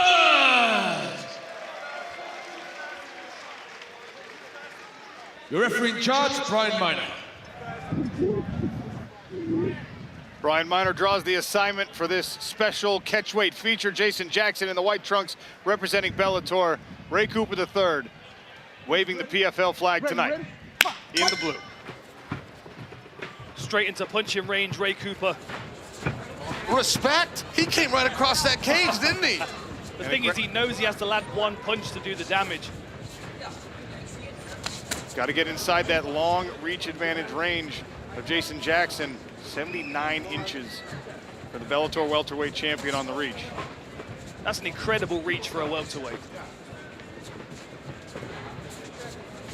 But at 5'7", Ray Cooper can get right inside that pocket, and he will thrive in that pocket if he can stay there safe. That was a hard low kick, though. You can't take too many of those. That would disable his forward movement. Cooper's been fighting taller fighters his whole career. This is what he knows. But he can't waste a lot of time against Jason Jackson. That hook just grazed the top of Jackson's head. These are just such different athletes. Not just fight, they're just different athletes. Like, who's more likely to push a weighted sled across the field? Cooper. Who's more likely to run 10 miles and not break a sweat? Jackson. It's one of these different fights, and they both know it. Cooper knows, I gotta land hard. Something to watch out for with Jason Jackson. He's very good, and he used it a lot in his last fight, walking his opponent onto an uppercut, allowing them to level change onto a punch. He doesn't necessarily need the same kind of power that Ray Cooper has if he can force him to meet the power as he's moving in. Great work by Jackson to stay out of the range of that traveling hook from Ray Cooper, and he landed another calf kick in the process. And look at the bruising on that calf already. It's not even gone to swelling, it's gone straight to bruising. Dan, I like what you just said. You're maintaining, you don't have to hit as hard if you hit the opponent as he's circling in or coming down to something. You're talking about a head-on car wreck. I get it, and I like it. Exactly that. And this is where Jason Jackson's speed comes into play. You know, he's very good with these long-range straight punches, and that's usually what gets people to level change, to dip their head onto the uppercut. He's also got a great knee. Lovely feint on the calf kick. Ray Cooper bit on that, which shows you how much that leg is hurting. Yeah, already I think he's landed about 5 of them, starting to affect the lead leg of Ray Cooper III, and you can see Jackson building confidence because of it as he uses that to feint. The danger, of course, with the calf kick is it's very difficult to throw it and get your head off the center line. Like you think back to Ray Cooper when he fought Magomed Karamov, the overhand that he landed was such a short punch, he was able to generate that power. That's a really damaged leg, but yeah, we're that cornered animal is a very dangerous individual. Halfway through round number 1, and Cooper's already in big trouble. And there's the wrestling. Good defensive work from Jason Jackson, forcing his opponents to wrestle, using good counter wrestling in the knees. This is a great performance from him so far. Nice wrist control there as well, opening up the doorway for the knee to the midsection. If you watched any of the training videos that Jason Jackson and his camp were putting out, he's been putting in work on the wrestling. Testament to it right there as he gets Ray Cooper III to his back. Less than 2 minutes here in round number 1. I mean, Jackson had Gable Stevenson in the room with them, and they were drilling. Saw him going with Leon Edwards. Now, this is an interesting problem that I don't think either 3 of us have had to solve in our career. You've taken some calf kicks, and then you get taken down, so that damaged leg is elevated. As soon as he gets back to his feet, he's going to feel very uncomfortable putting any weight onto that lead leg. Fortunately, they've not invented the calf kick in our day, guys. That's true. I remember where I was the first day I learned it. I got hit by it by Benson Henderson in a training session. Oh, and he was the expert. He was the pioneer. He was the pioneer. It was at Jay Glazer's gym, and he hit me with 3 or 4 of them, and I told him after the workout, you're missing my thigh. You never hit it a single time. He said, your leg hurts, doesn't it? I said, yeah. He said, yeah, I meant to do it. That's how I learned it, though. Very interesting what Jackson did there. He turned the head off the fence. I prefer to put the head into the fence, but Jackson apparently wanted some open real estate. He must be thinking about Pat. Look at this. That's old school right there. Just take your hand and smother him. Nice slide off elbow there as well. They can be very dangerous, very cutting. Cooper's got the underhook he needs, but he's going to have to unlock his legs and get to a hip if he wants to elevate and get back up. Short elbows here from Jason Jackson on top. And you can see our leg strikes counted up. 11 of 11 have landed for Jackson, and that has been the biggest difference maker in the fight so far for the ass-kicking machine. Cooper has made a decision that he is going to live to fight another round. He has made a decision, just stay in this one. Don't use the energy it requires to get up. Let's run out the clock. Jackson will try and flurry his way to the end of this round. Cooper's hurt here. This could be it. Saved by the bell, Ray Cooper III. Let's see how he does getting back to his feet here. Oh, that's a heavy leg. Might have been a miscalculation there from Ray, thinking that he had less time and he could just cover himself up. He ended up eating 8 or 10 strikes in the process. A really smothering work as well from Jason Jackson. Hands over the mouth. Really nasty work. Let's have a look at these calf kicks. Look how keen this comes. Lands it right on the outside of the calf as Ray Cooper's lifting that leg. And you can see how timid he is at putting his weight onto it. Very sheepish. Here we go again from another angle. Snaps right into the middle of the leg. Very painful. And that's going to get worse as the fight goes on. That is water in the basement, as Teddy Atlas would say. And here we go. Hands together. Short lift, landed on the floor. And then he starts the process of just grinding into his opponent. Smothering his mouth. Landing those short, choppy elbows and almost got the finish. 5 more seconds there, and that might have been a TKO in the first round. Start round number 2 here in Riyadh, Saudi Arabia. Sean O'Connell, Chael Sonnen, and Dan Hardy, cage side. Ray Cooper III, 2-time PFL welterweight champion, is in the blue. This is a catchweight bout against Jason Jackson, who's in the white. Interestingly, Ray Cooper hasn't changed to his stance to southpaw, which shows 2 things. One, he's, oh dear. That one took the leg right out from under Ray Cooper. And now the flurry from Jason Jackson. And the ass-kicking machine gets it done in Saudi Arabia. What a statement that was. Never left himself open to take any big shots from the power puncher Ray Cooper. Jackson keeps getting better, guys. I mean, I'm just thinking personally, watching his fights, I'm watching the growth and the explosion. People are starting to understand how good he is. They're starting to watch his tapes. He is still pulling away from the field. Finishing Cooper is not an easy thing to do. Cooper got up at the end of the first round. I'm not sure he wanted to. I think he was done fine. I don't think he could stand on that leg, fellas. Well, you saw the movement was compromised, and so did Jason Jackson. He immediately attacks that leg. And when you're a power puncher, if you can't stand up, the avenues start to shrink on your path to victory. Yeah. And here's Jackson, I mean, basically just taunting Cooper the whole time to try to get Cooper to engage some grappling. But when he came off of his feet, Jackson knew it's time to smother him. Brian Miner, for the second time tonight, just does an excellent job. This referee does not allow an athlete to take any extra damage, and that's a real timing issue and an expertise. But I gotta say it, as much as this is Jackson's moment, I gotta tell you, Miner gets in there, he protects Cooper to live another day.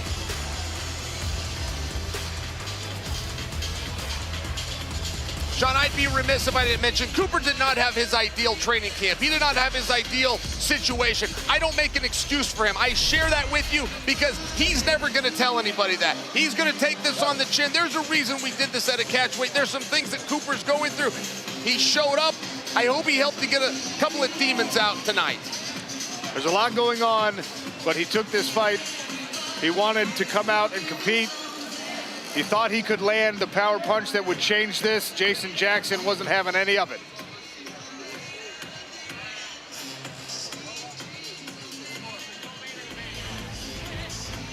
There's your post-fight stats. You can see the activity of Jason Jackson. The leg strikes, he landed 12 out of the 13 he attempted, and those calf kicks. It is the most fashionable and deadly weapon in the sport of mixed martial arts right now, and you can see why effectively Jason Jackson, even though the flurry of punches are what officially ended it, the leg kicks won him this fight. You know, Jason Jackson, he talked to us this week about one of the main drivers. He wanted the super belt, and he just got one. Look at the intensity. Andy Shepard, let's make it official. Ladies and gentlemen, referee Brian Miner calls a halt to the action at 23 seconds of round number 2. Declaring your winner via TKO, Jason Jackson! And to help award our super belt, I'm Mike Tyson. We don't do performance of the night, or MVP is what we called it back in my wrestling days. But I'll tell you what, if we did, between AJ McKee and what Jackson just did, I mean, this really was a full mixed martial arts demonstration. We saw the punches, we saw the kicks, we saw an understanding of range, we saw IQ, we saw takedowns. Basically, we saw a submission. Even if he did it with strikes, partner, it's still a finish. It's an incredible finish and another statement victory to make it 8 in a row for Jason Jackson. He wanted the belt, he got the belt, and he also has Mike Tyson to put it around his waist. You see that? He said, where's the ring? Pete Murray has the ring for you, Jason.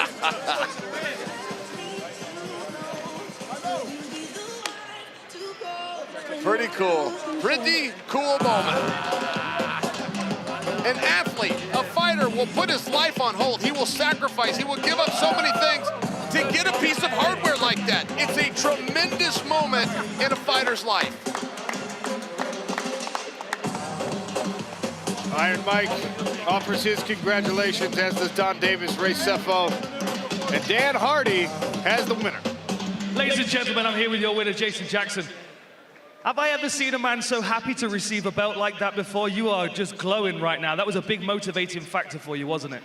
Yes. I just want to thank God, thank my family, thank my team, and thank Ray Cooper, because without him, it wouldn't be no fireworks here. So tell me about the game plan. Was the calf kick a key to the victory in this? Did you know that coming in? Well, I knew I had to start fast to get his adrenaline rush and put his cardio to the test. But when I kind of realized that he was scared of the leg kick, I was just like, just stay calm and fake it and let it go when you're ready. But my wrestling is awesome, man. 2 belts, big performances. What's next for you, my friend? How do you prove you're the best welterweight on the planet? Cedric Dummy, I want you. I want you. Okay, that is a fight. Ladies and gentlemen, make some noise for your champion, the super champion, Jason Jackson. Jason Jackson calls out Cedric Doumbé, world kickboxing champion, who has transitioned into mixed martial arts, is headlining a Paris card for PFL Europe next month. A sold-out card, I might say. Jason Jackson knows what he's doing, Jail. I'm going to interfere with that just a little bit, but you know what? I want to see Cedric just get a couple more reps in. He's coming up, and he's coming up quickly. I just don't know that Jackson is fully aware of the level that he is at. I don't think he's giving himself enough credit. People thought he got lucky against Roof. They thought it was a one-off against Amosov. He proved tonight against Cooper. 6-minute fight. He won all 6 minutes of it. Ray Cooper III, Yaroslav Amosov, Douglas Lima, Paul Daly, Neiman Gracie, Benson Henderson. The streak for Jason Jackson continues to build on impressive names. One more time, give it up to the Jamaican, Jason Jackson!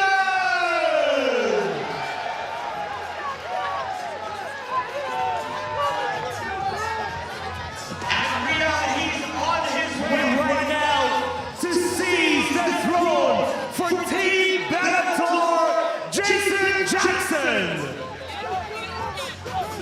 Well, Jason Jackson, with that Bellator victory on the PFL versus Bellator Champs versus Champs card, makes it a mathematical win for Bellator tonight. I'll acknowledge that for you, Chael.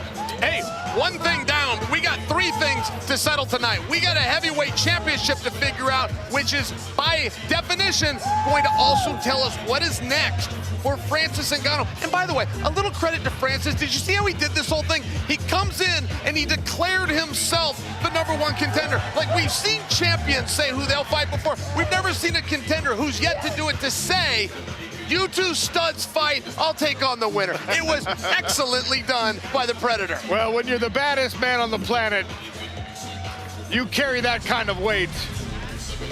Look at that shot.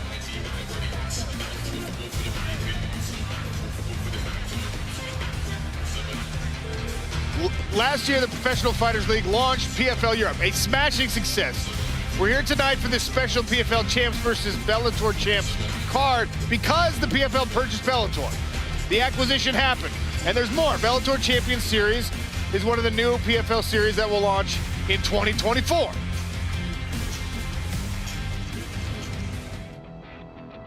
Get ready to witness history. The Middle East and North Africa's inaugural MMA League is finally here. The mightiest warriors from across the region square off in the signature PFL season format, with regular season, playoffs and championship, creating pathways for regional fighters to ascend to global stars. Who will be crowned the first regional PFL champion?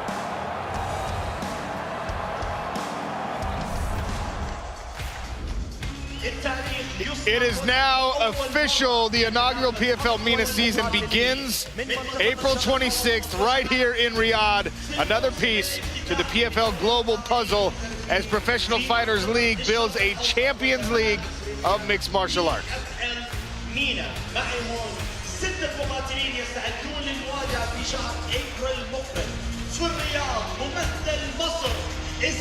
Johnny Eblen. Call him Pressure, that's his official nickname. Call him the best middleweight in the world, like a lot of people think he is. But you have to call him undefeated. Johnny Eblen is a bad, bad man.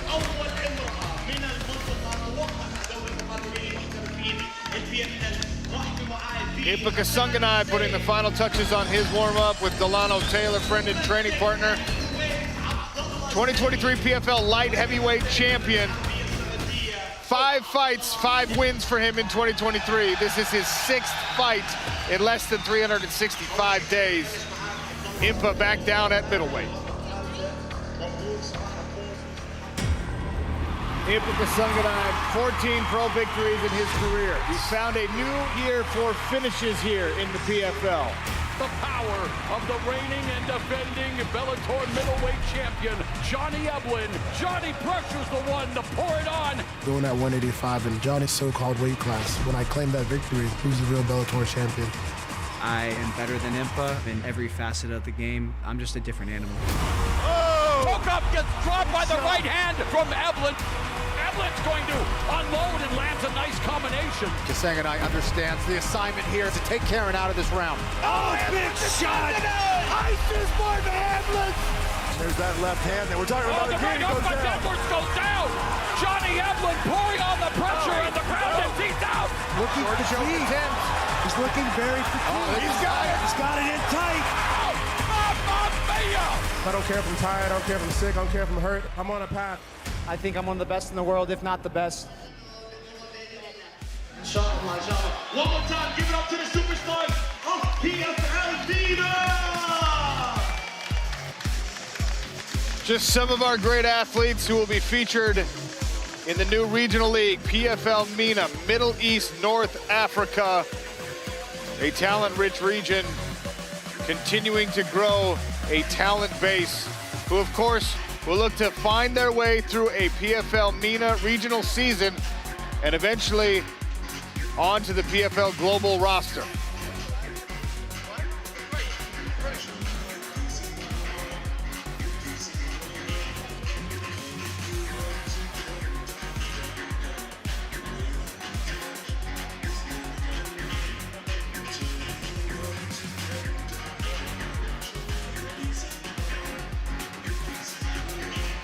Will we see an eventual PFL $1 million season champion emerge from that group of fighters?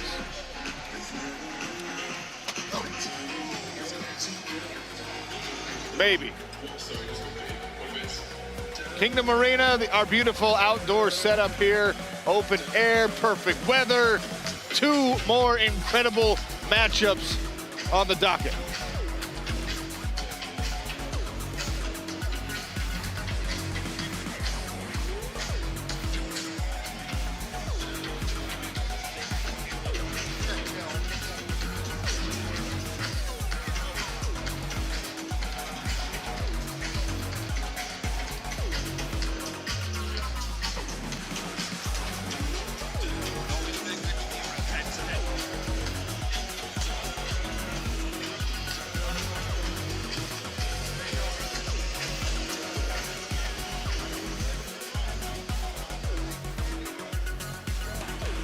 Riyadh, Saudi Arabia is the fight capital of the world. We have a middleweight co-main event between a 2023 light heavyweight champion from the PFL, Impa Kasanganay, dropping back down to 185 to challenge the dominance of the Bellator middleweight king, Johnny Evelyn. Making their way to the PFL Smart Cage, fighting out of the blue corner, Johnny Evelyn.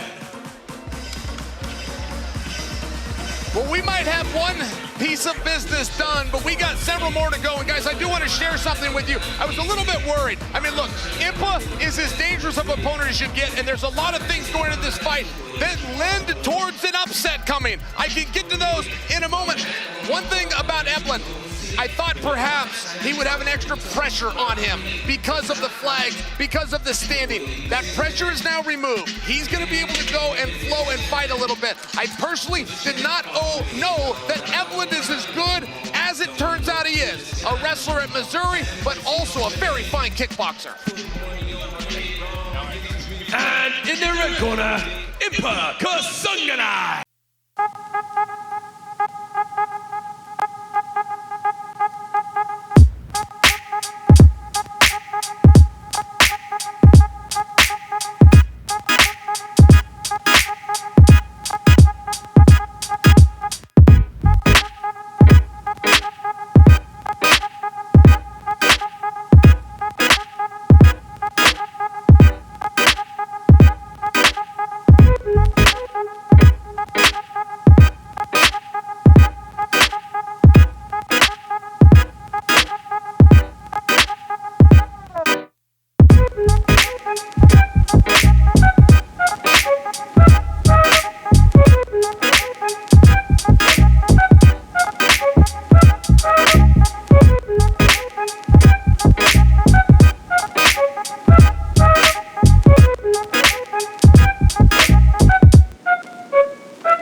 And he didn't breathe hard the whole time.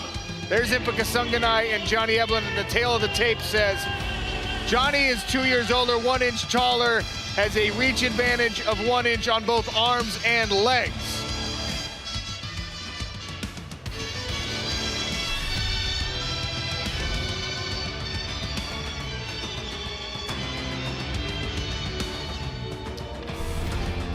All right, keys to victory for this one. For Kasanganay, he's got to defend the early takedowns. That has to be expected. Punches in bunches. It's usually the 3rd, 4th, or 5th shot that lands for Kasanganay, and attacking the body always opens up his opportunities. For Johnny Eblin, if he can trap Kasanganay against the fence, he can nullify some of that movement.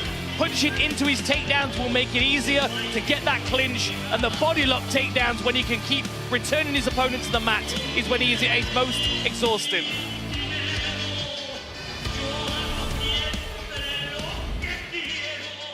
Andy Shepard, take it away. The following fight is scheduled for 3 rounds of action in the middleweight division. And the winner will be awarded the Super Belt.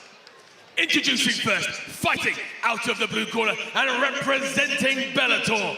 He's a wrestling specialist and stands 6 feet 1 inches tall.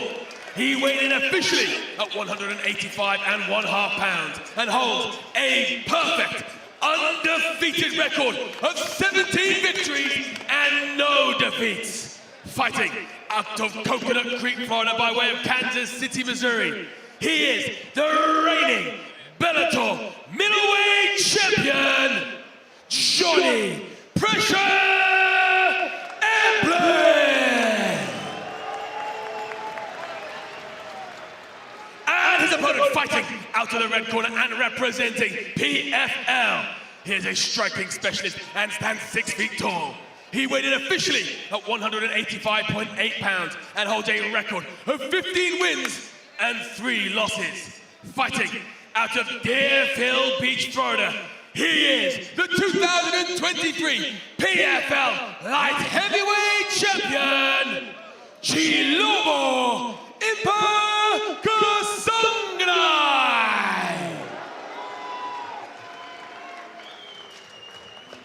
Referee in charge, Brian Miner. Brian Miner oversees the co-main event action. Chilobo Impa Kasanganay in the yellow trunks. Johnny, you ready? Impa, you ready? Johnny Eblin in the white. Right to the center of the smart cage. 2 incredibly fast fighters here. Kasanganay coming back down to middleweight. Drives behind a hard right hand. Eblin stays out of the way. Inside kick.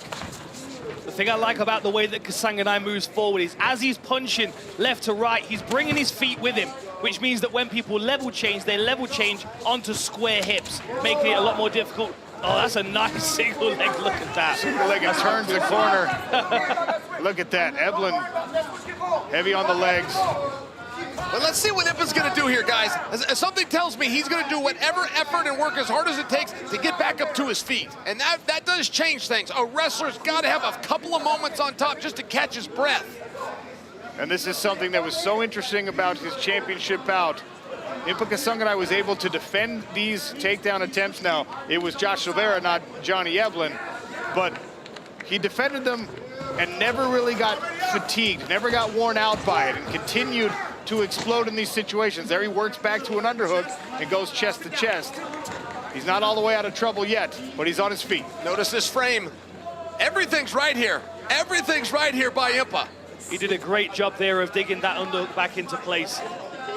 You always want to be facing Johnny Eblin if you have to clinch the guy, because as soon as he gets that body lock from behind, you're going for a ride. Oh, that was a good knee. And Impa's not rattled. He's not discouraged. He's already put that behind him and compartmentalized. I can see it on his face and by his eyes. I can't imagine the situation where Impa Kasanganay would show any kind of emotion on his face like he's rattled. Now off the cage. Beautiful movement. A very calculated, intelligent, quietly spoken individual. Knows how to hide his cards very well. Impa did eat a couple of elbows in that scenario. Johnny said that would be part of his game plan as he switches stances and avoids the combination from Impa. Now the danger from Eblin now is that because Kasanganay has had to go through that process of getting back to his feet, the threat of the takedown could really open up strikes for Eblin. Good length on that Eblin jab. He goes back downstairs with a leg kick. Impa's already slowed some of the bouncing of his posture here. Nice overhand. And we've seen this theme earlier tonight. The offense from Eblen right now, stymieing some of that offense. We finally see Impa able to unleash a combination. But when you force a fighter to stay on the defensive, you don't have as much to worry about coming back. Front kick almost to the forehead there of Eblen. That was a beautiful little step to the side from Kasanganay. Nice right hand. I wonder what the lasting impression in Johnny Eblen's mind was of that first clinch, that moment. Did he think, my goodness, this man's incredibly strong, very difficult to control? Well, one of the things that we talked about with Johnny Eblen in the fighter meetings is that his cardio is so incredible, and he will pressure you until you break. I mean, his nickname is pressure. But Impa Kasanganay appears to have removed that as a possibility these last couple of fights with the level of conditioning he's come into the cage with. So what happens if Johnny Eblen is trying to wear you out and he's not able to? We might find that out tonight. Nice jab from Impa. And sometimes athletes at this level of conditioning require the 25 minutes to make fatigue a weapon. In 15 minutes, I don't know as either of these guys are going to get tired. I think Johnny did come away with some respect for Impa's grappling. I don't know that he's going to clinch him or be in a hurry to exert that kind of energy if he feels he can get some moments right here in a pick'em contest. Twice now we've seen Impa catch Johnny coming in with hooks. Once with the right hand on the sidestep, just then on the left hand.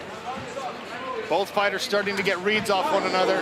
Second time we've seen him try that front kick right up the middle, Dan. And that's a great deterrent for a level change as well. We remember what Henan Fajeda did to Jones as he level changed onto that shin bone. Good head movement as well by Kasanganay. Oh, that was a good cross.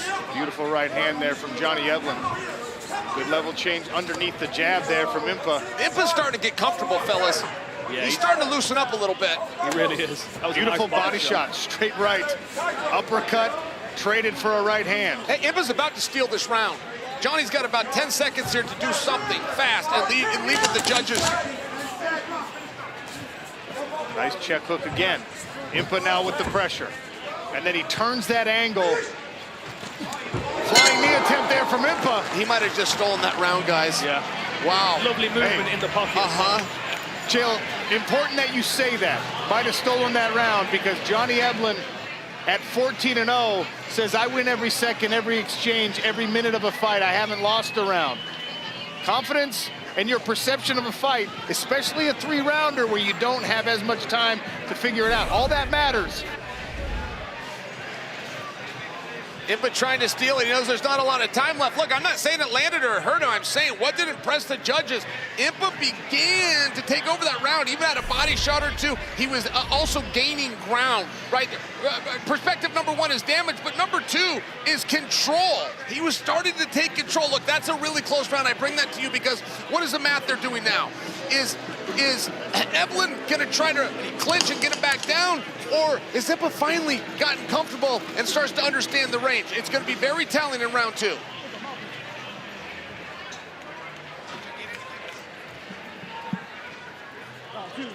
Impa Kasanganay, Johnny Eblen, round number 2, body kick, and then a combination from Impa, who comes out much more aggressive here in the second frame. Oh, combination!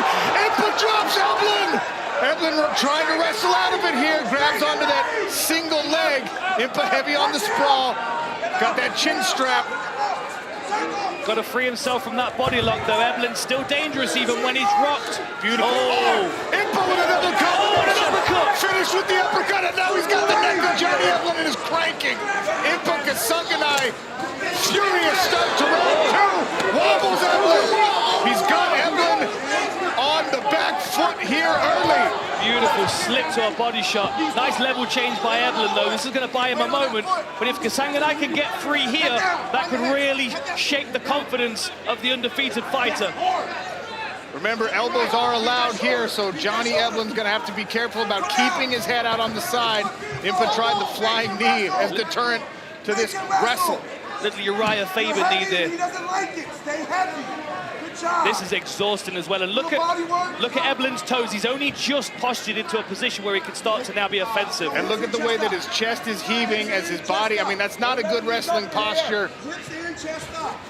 Impa Kasanganay staying heavy on the head, making Johnny Eblen carry that weight, and he steps out of another attempt here. Oh. Combination, Impa hammering away, eats an elbow from Eblen, but they continue to swing against the smart cage barrier before clinching. Impa's fought at 205 pounds and had a lot of success. We're seeing that size. We're seeing that strength right now. We're also seeing that the fatigue of the weight cut is behind him. This is a guy that did everything right. It was a clubbing right hand from Johnny Eblen that came over the top there. He's backing on the legs, but again, he's not in an offensive posture.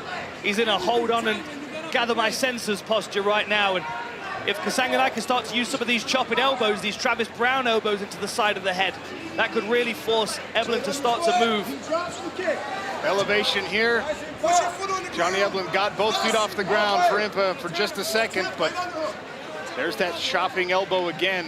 Eblen is very good at buying himself a little bit of space, framing out and hammering that into the side of his opponent's head. Appears to have recovered from whatever punching combinations landed and maybe wobbled Eblen a little bit early as we're halfway through round number 2. And halfway through the round, right in the middle of the fight here.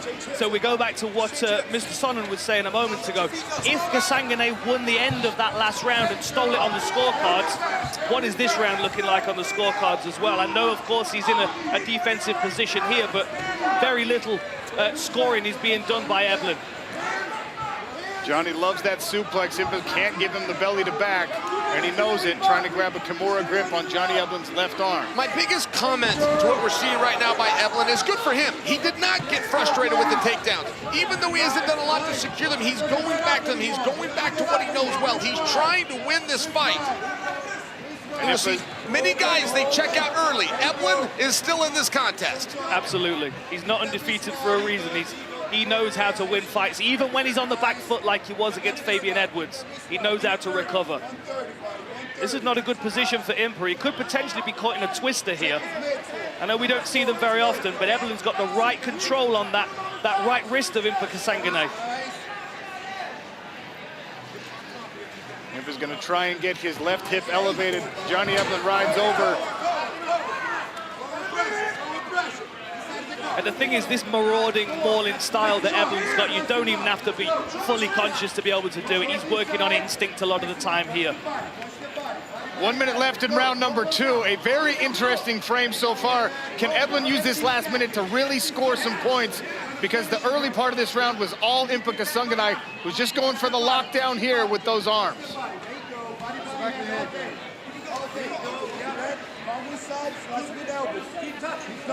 Do you get the feeling that Kasanganay feels like he's done enough already to win this round? Well, you can't ever feel that way, but maybe conserving some energy, because look, we're seeing him, the mouth is actually open. He actually is breathing hard here as Johnny Eblen advances position and goes to work with his left hand. Yes, keep doing that, yes. Keep going. And it's interesting math, isn't it?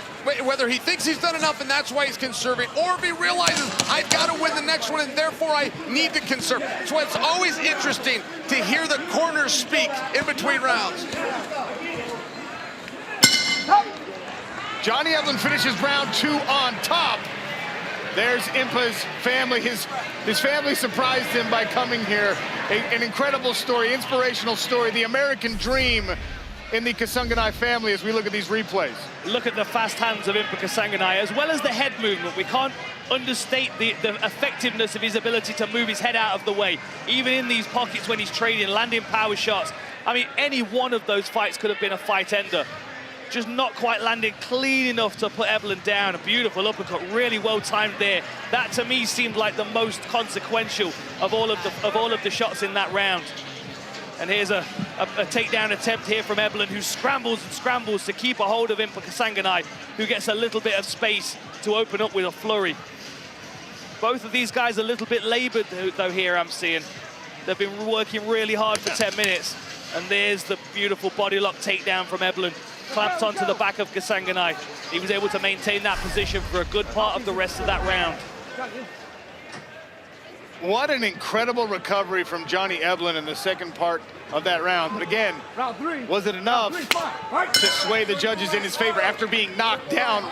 Third and final round here. PFL versus Bellator champs. Impa Kasanganay. He keeps doing that. Eblen standing from a southpaw stance. He's throwing a big left hand, and Kasanganay is weaving underneath it and cracking him in the head with a counter shot. And look at the recovery from Impa. Mouth is closed again, breathing through his nose. He sees the swelling under Johnny Eblen's eye. He sees the heavy legs. Nice jab, good movement there from Impa to stay out of range. Really impressive performance from both of these fighters, and that's exactly what we thought we would see. I would be so curious amongst the athletes how they think the fight is going. Does Eblen believe he needs this? Does Impa believe he needs this? Are we trying to beat each other still, or are we just trying to run out the clock? It's very interesting to me, the psychological side going on in this match right now. We saw Impa Kasanganay in our PFL 2023 season. His left hook is a formidable weapon, and he's landed it several times on Johnny Eblen, who wears it and continues to come forward. Leg kick there. Traded for a couple punches, though. Might not be the winning formula for Impa Kasanganay this late in the fight. He left his head on the center line for that calf kick. I feel like he came off on the worst end of that, especially on the judge's perspective. Sweeping right hand landed there for Eblen. Eblen still bringing his feet with him when he throws those punches. Nasty combination here from Eblen. Best punch for Eblen so far of the fight. Good jab. Impa is not fighting with an urgency. There's two reasons why. Possibly he's fatigued and can't. Possibly he thinks he's up 2 rounds to none. I'm only sharing that with you because it could be at any moment now. Impa puts his foot down and tries to steal some points, but he hasn't done it in this round yet. He went for the body shot there with the uppercut. Johnny made him pay with a left hook. Both men scoring in these combinations and these exchanges. Nice movement there. Good slip and rip from Impa Kasanganay. Look at the right eye of Johnny Eblen. Jousting jab from Eblen and a right hand behind it this time. This is a much better round for Eblen, this is. Even though he's taking some shots moving forward, he is scoring and he is bullying Impa Kasanganay at the moment with pace.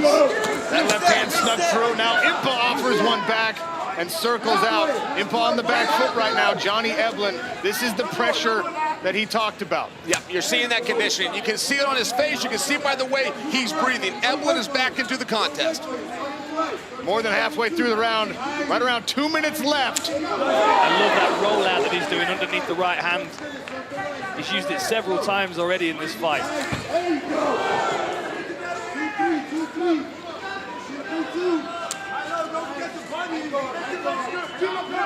Big John McCarthy, rules expert, legend in the game, has great insight on how these fights are supposed to be scored. John McCarthy, who's winning this fight right now? I'll tell you what, this fight is anybody's fight right now. You can sit there and say, Impa hurt Johnny in the second round. I'm going to give him that round. I don't care how much Johnny did in coming back.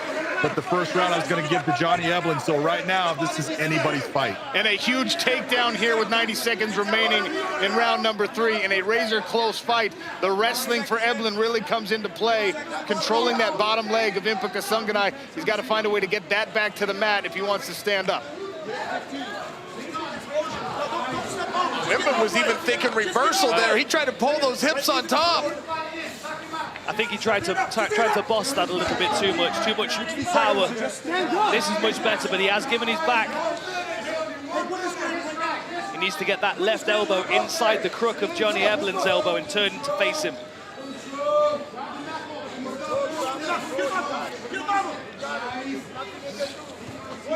Body lock here from Johnny Eblen. And now you can see the fatigue on Impa's face. Eblen going for the choke late. Kasanganay looks like he's safe, but he's still not a good position to be in from a scoring perspective. And as you said, Chel, there's no real urgency from Impa this round. Eblin's got himself into a very good position. You know, the fence is such an interesting component to this sport, by the way. It will always help one guy, it will always hinder one guy, but it all depends on the position. They can trade that fence back and forth. A late surge here from Johnny Eblin with the right eye swollen shut, showing you why he is an undefeated mixed martial artist. Impa flailing away. Couple of elbows landed there from Impa, and they hammer away to the final bell. What an incredible fight between these two monsters.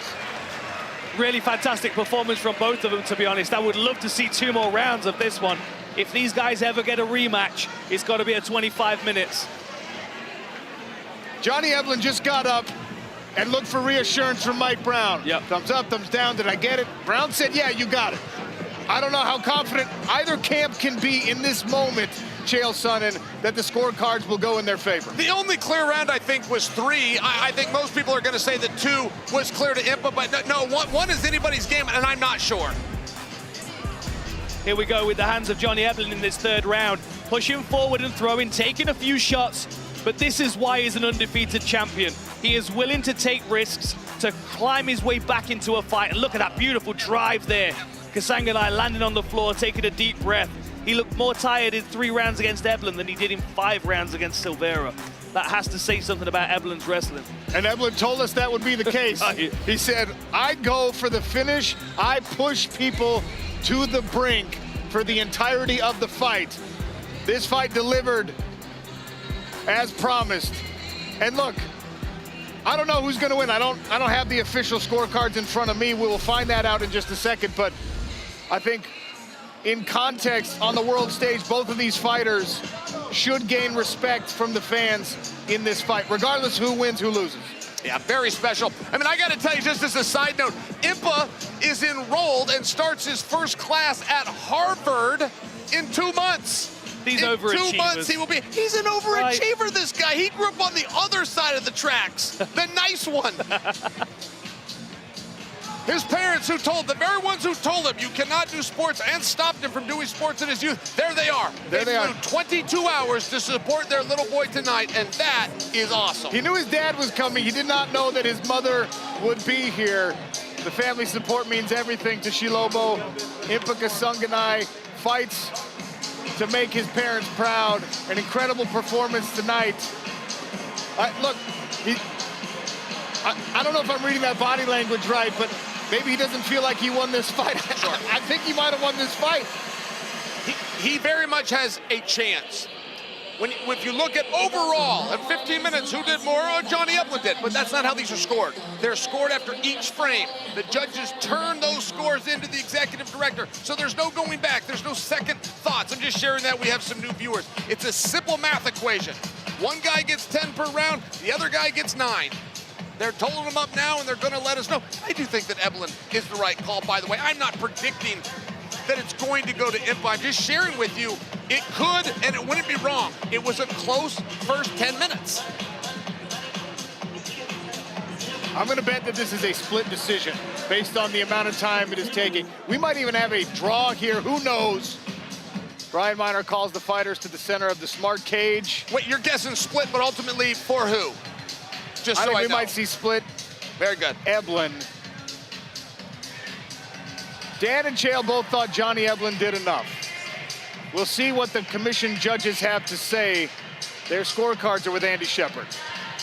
Ladies and gentlemen, after 3 rounds of action, we go to the judges' scorecards. Judge Ben Cartlidge scored this bout 29-28 for Eblin. Judge Mark Collett scored about 29-28 for Kasanganay. And Judge Mohammed Hadid scores about 29-28 for your winner via split decision, Johnny Eblin. Johnny Eblin improves to 15-0 as a professional mixed martial artist. Stealing round number 3 with the pressure and the takedown. And obviously, 2 judges also gave him round number 1. And you called it on a split decision. Hey, look, it's the right decision. Johnny really did do enough to win that fight. You go back, you watch it a couple times, that's the conclusion you would come to. But anything can happen. These judges are very on point tonight. I gotta give him credit. And let me also give credit to Johnny Eblin. Look at what he just achieved. He gets the super belt. Pete Murray gives him the ring inside the belt. Mike Tyson wraps the belt around his shoulders. Chael, I need you to explain for me, because you said during the action, I think Impa just won round number 1. And you said after round number 2, I don't think Johnny earned enough to get round number 2 back. Now, we certainly won round number 3. But Chael Sonnen told me Impa won rounds 1 and 2, and then said, no, Johnny won this fight. Yeah, I will admit that I wasn't bullish on it. So the way that the scoring is to go, in order, damage number 1, control number 2. Johnny had all sorts of control in the second round, but I gave damage, the first requirement, to Impa. Dan Hardy is with the winner. Ladies and gentlemen, I am here with your winner, Johnny Eblen, still undefeated, Bellator champ, the super champ as well. He's got the belt with the ring and everything. Tell me about that fight. Hey man, it was a close fight.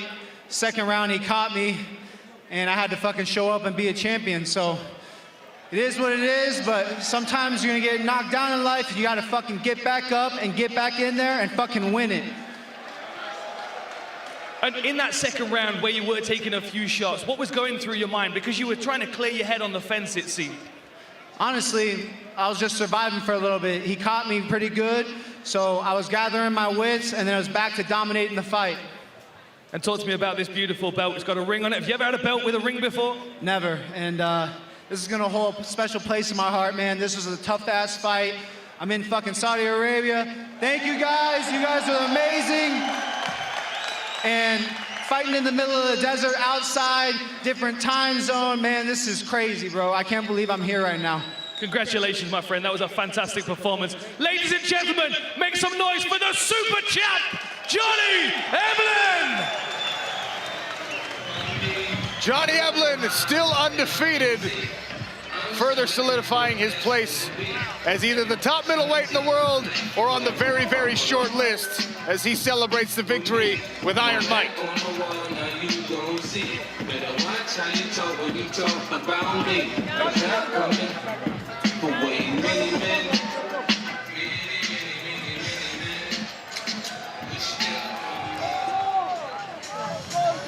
So one more for Bellator, and that leaves PFL with one last chance in our main event. Tonight, scoring a 5-0 win for Bellator as he makes his way to the throne.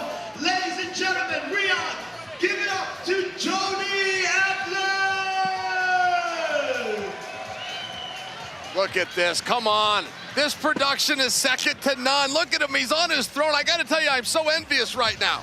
This is what every young fighter dreams of, but it happened successfully for Eblen. Sean, count those flags at the end of the night, because I think Chael Sonnen's going to have one on the back of his truck next week.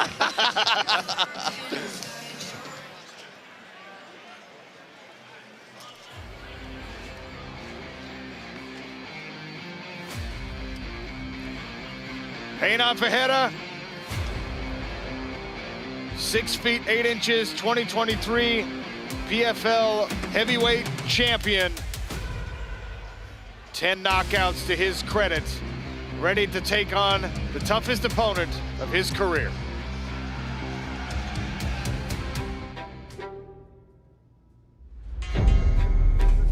Com certeza aí eu vou ser grande problema para o Ryan Bader.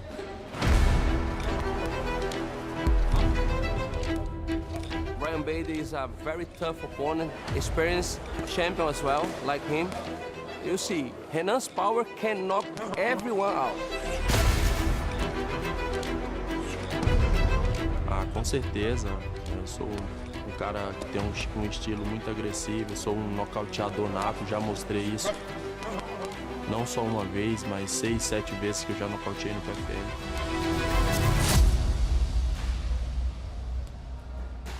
Então a gente se dedica muito, soa bastante para chegar aí bem aí e dar show para todos vocês. And his opponent, Bellator heavyweight champion Ryan Bader, a veteran of the sport, competed at the highest level for a very long time. Who have joined us tonight. شكرا لكل الحضور اللي تابعونا. Looking back on my career, I faced the top fighters in the world.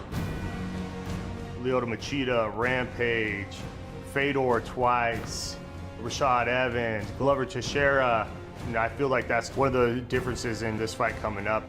Renan is kind of young in his career. He's fought great guys, but he doesn't have the resume I have. I'm at the point in my career where I want these bigger fights. You know, I want this champion versus champion fight. I want the Nagano fight. If I win this fight in spectacular fashion, yeah, I'm one of the best heavyweights out there. After this fight, I think the fans will learn that I'm mentally strong, I'm tenacious. I'm gonna go out there, I'm gonna put a pressure on him that he hasn't seen, and I'm gonna keep that pressure on the whole time until the ref pulls me off. For PFL, let's find out who's fighting. PFL and Bellator champions wear takedown fight shorts. You can train like a champion, get 3 pairs for only $99 when you scan and shop today. Brought to you by Takedown, the official apparel partner of the PFL. From Brazil, the one and only, Renan the Problema Ferreira. Fighting for Team Bellator, ladies and gentlemen. Go big or go home.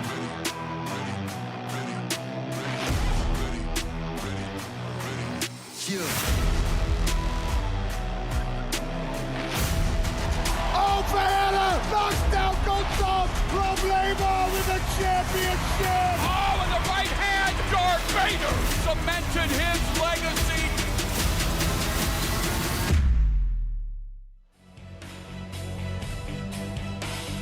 Kingdom Arena in Riyadh, Saudi Arabia. Champs versus champs. Seize the throne. One more fight. This our heavyweight main event between Renan Ferreira and Ryan Bader. Making their way to the PFL's market in the blue corner, Ryan Bader.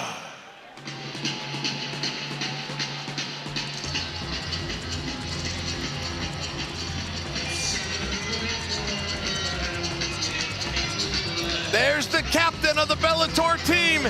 He knew what was at stake, and I will tell you, Ryan Bader has lost in his martial arts career, but he never lost at this weight class. Ryan Bader in college competed 197 pounds. He was an All-American. He competed better when he was at heavyweight, where he was also an All-American. Everybody has a number, and I'm talking about your weight, but not everybody gets to experience and play with different ones to find the right one. This man is a heavyweight. There's Francis Ngannou. His next opponent will come from this fight. Ryan Bader's a 3-time Pac-10 champion in wrestling. So you would think, oh, he's got a bunch of submissions. He's a grinder. 13 knockouts. The guy's got crazy power. And look at Francis, looking lean and mean as he gets ready for his heavyweight boxing contest in just a couple weeks. In the red corner, Renan.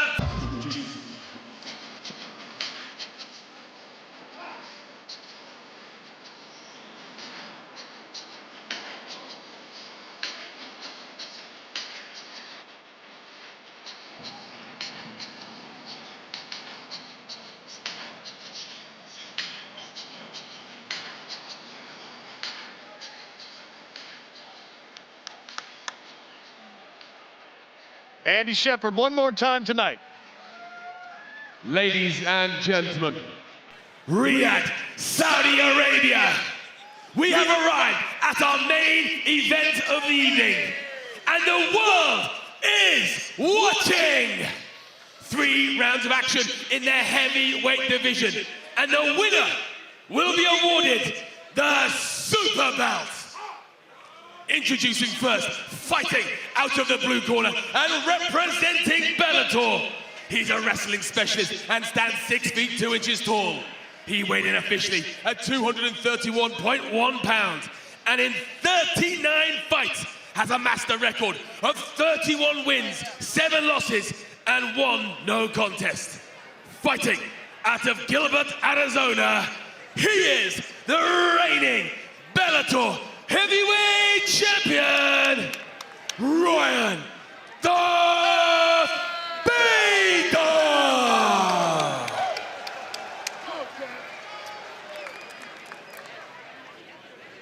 And his opponent, fighting out of the red corner and representing PFL.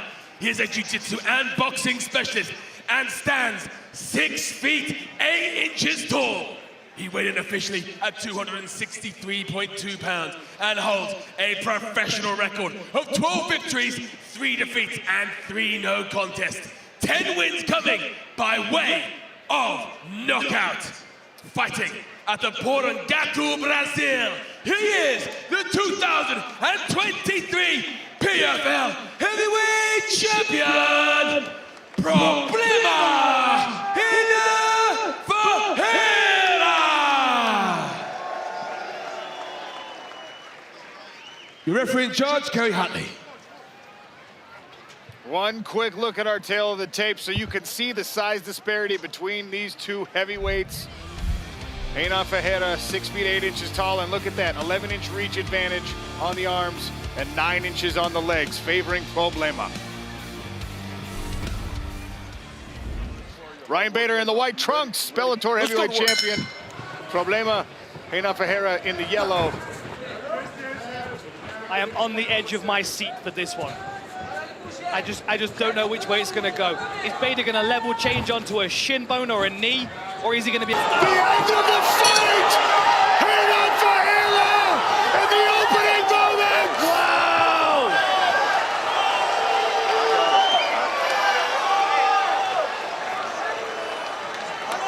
Wow. The right hand. Turned over. Reina Ferreira dispatches Ryan Bader in short order. This is interesting. There were shots there that appeared to go to the back of the head. The commission is now discussing. Look, I'm just telling you that as a precursor. The referee is having a conversation. All right, that conversation is ended. I'm sorry for raising that alarm. That conversation is ended, and it looks like this is going to be called the stoppage that we all saw. But let's take a look at a punch like that. And he will be fighting Francis Ngannou, who has equal power in both hands. Reina Ferreira rescues the night for the Professional Fighters League roster and punches his ticket, the biggest win of his career, 11th knockout for Reina. What a moment, and the way he pounces on Bader, by the way. I mean, Ferreira has followed opponents to the ground in the past and even pulled shots. He knew there was still work to be done here. All right, I want to make sure that I saw this right. One of the best referees in the history of this sport, John McCarthy, is standing by with us. John, tell us how you saw that closing sequence. I'm being honest, I looked at that and Ryan Bader got hit with a beautiful right hand. That's what hurt him. Now, when you have the movement of both fighters, obviously you're going to have some things that can possibly hit in the illegal area. One shot did hit him to the back of the head, but that is not the reason it was. Thereof, then John McCarthy. And 4 times now inside this PFL Smart Cage, Reina Ferreira has earned a knockout victory in less than 1 minute.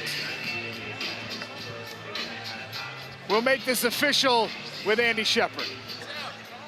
Ladies and gentlemen, referee Kerry Hartley calls a halt to the action at 21 seconds of round number 1, declaring your winner via TKO. Problema Reina Ferreira!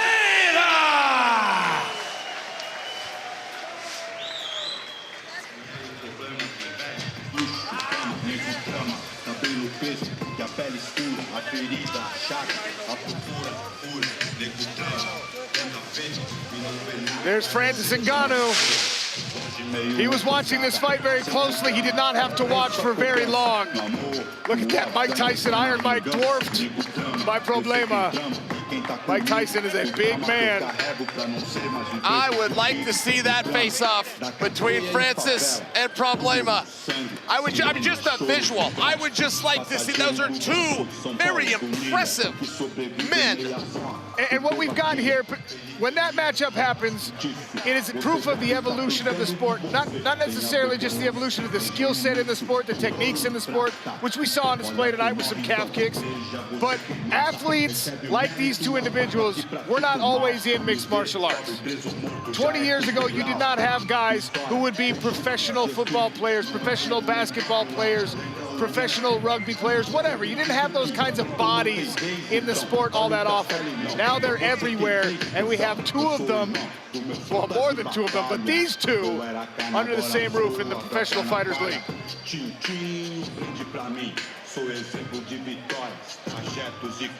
Incredible moment, and I know Dan Hardy's gonna get to him in a second, but I would be curious, is Francis a reward? I mean, that's a tough night. That's your reward? That would almost desensitize somebody, but not this man. I'll tell you why it's a reward, because Francis Ngannou did things totally different in the sport of mixed martial arts. And when he came to the PFL, he negotiated not just for himself, but for his future opponents. A minimum purse of at least $2 million. Dan Hardy has the winner. Ladies and gentlemen, I am here with your winner, Problema, Renan Ferreira. 20 seconds, that's all it took for you, my friend. Did you expect it to be so fast? 20 segundos, foi só isso. Esperava ser rápido desse jeito. Eu sou o problema, eu sou o cara que quebra os recordes. Os maiores recordes do PFL é meu. E eu tô aqui. Francis, cadê você? Eu tô te esperando, eu sou o campeão. E eu tô te esperando aqui, meu irmão. I am the real problem out here. I'm the record breaker. I'm the record setter. Francis, where are you at? I'm waiting for you. Let's go. Let's do this. I'm the champion out here. What an incredible fight that's going to be. And we've got John Jones, cage side, of course. He was very, very impressed. I think he's got your vote for that fight as well. Talk to me about what's next for you, my friend. You've got Francis Ngannou next, of course. How do you prepare for that? Are you motivated more because it's Francis Ngannou? Fala pouco do que vai acontecer com você aqui agora. Você está mais motivado com essa luta do Francis? O que está passando pela sua cabeça? Lutar com um campeão igual o Francis sempre foi um sonho, estar entre os melhores do mundo. Esse é o meu momento, eu estou pronto. Pode ser aqui dentro do octagon ou pode ser no box, aonde você quiser eu vou estar pronto. I've always been ready to fight against the very best in the world. Francis, it can be inside a PFL smart cage, it can be in a boxing ring, whatever you want to do, whenever you want to do it. I'm ready to go. My friend, that was incredibly impressive. You're the super champ, you're the PFL champ, you've got Francis Ngannou next. The sky is the limit for you. Where is your head at for your future? Will you be one of the great heavyweights of all time? Céu é o limite para o seu futuro. Você se vê como eventualmente dos maiores pesos pesados de todos os tempos? Com certeza, eu já sou dos maiores pesos pesados de todos os tempos e eu já mostrei isso aqui dentro e vou continuar fazendo história. Absolutely, I already am one of the best and one of the greatest heavyweights of all time. I've proven it inside this smart cage and I'll keep proving it. A fantastic and terrifying performance. Ladies and gentlemen, the super champ, the heavyweight king, Renan Ferreira.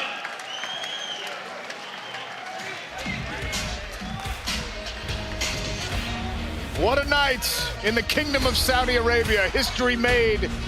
Two great organizations coming together. Bellator champions came in and they represented, I tell you what, Chael Sonnen, they came in from the very beginning of this pay-per-view card and AJ McKee's incredible performance. Bellator looked great heading into that main event. The PFL fighters all had to be sweating that they were going to get skunked. And then Renan Ferreira pulls off the one-hitter winner. I appreciate the tip of the hat from you. I know the sportsmanship there, but boy, I tell you what, the night belongs to this young man, and what an opportunity, what a future he's got. Francis Ngannou got up. I thought he was going to go in the cage. I thought he was going to face off to him. Instead, Francis just held up a #1 sign. I believe my interpretation of that was Francis wanted to give Problema his moment that he earned. Either way, their paths are going to cross, and that stare down that I wanted so bad, I'm going to get in the near future. Renan Ferreira seizes the throne here in Riyadh.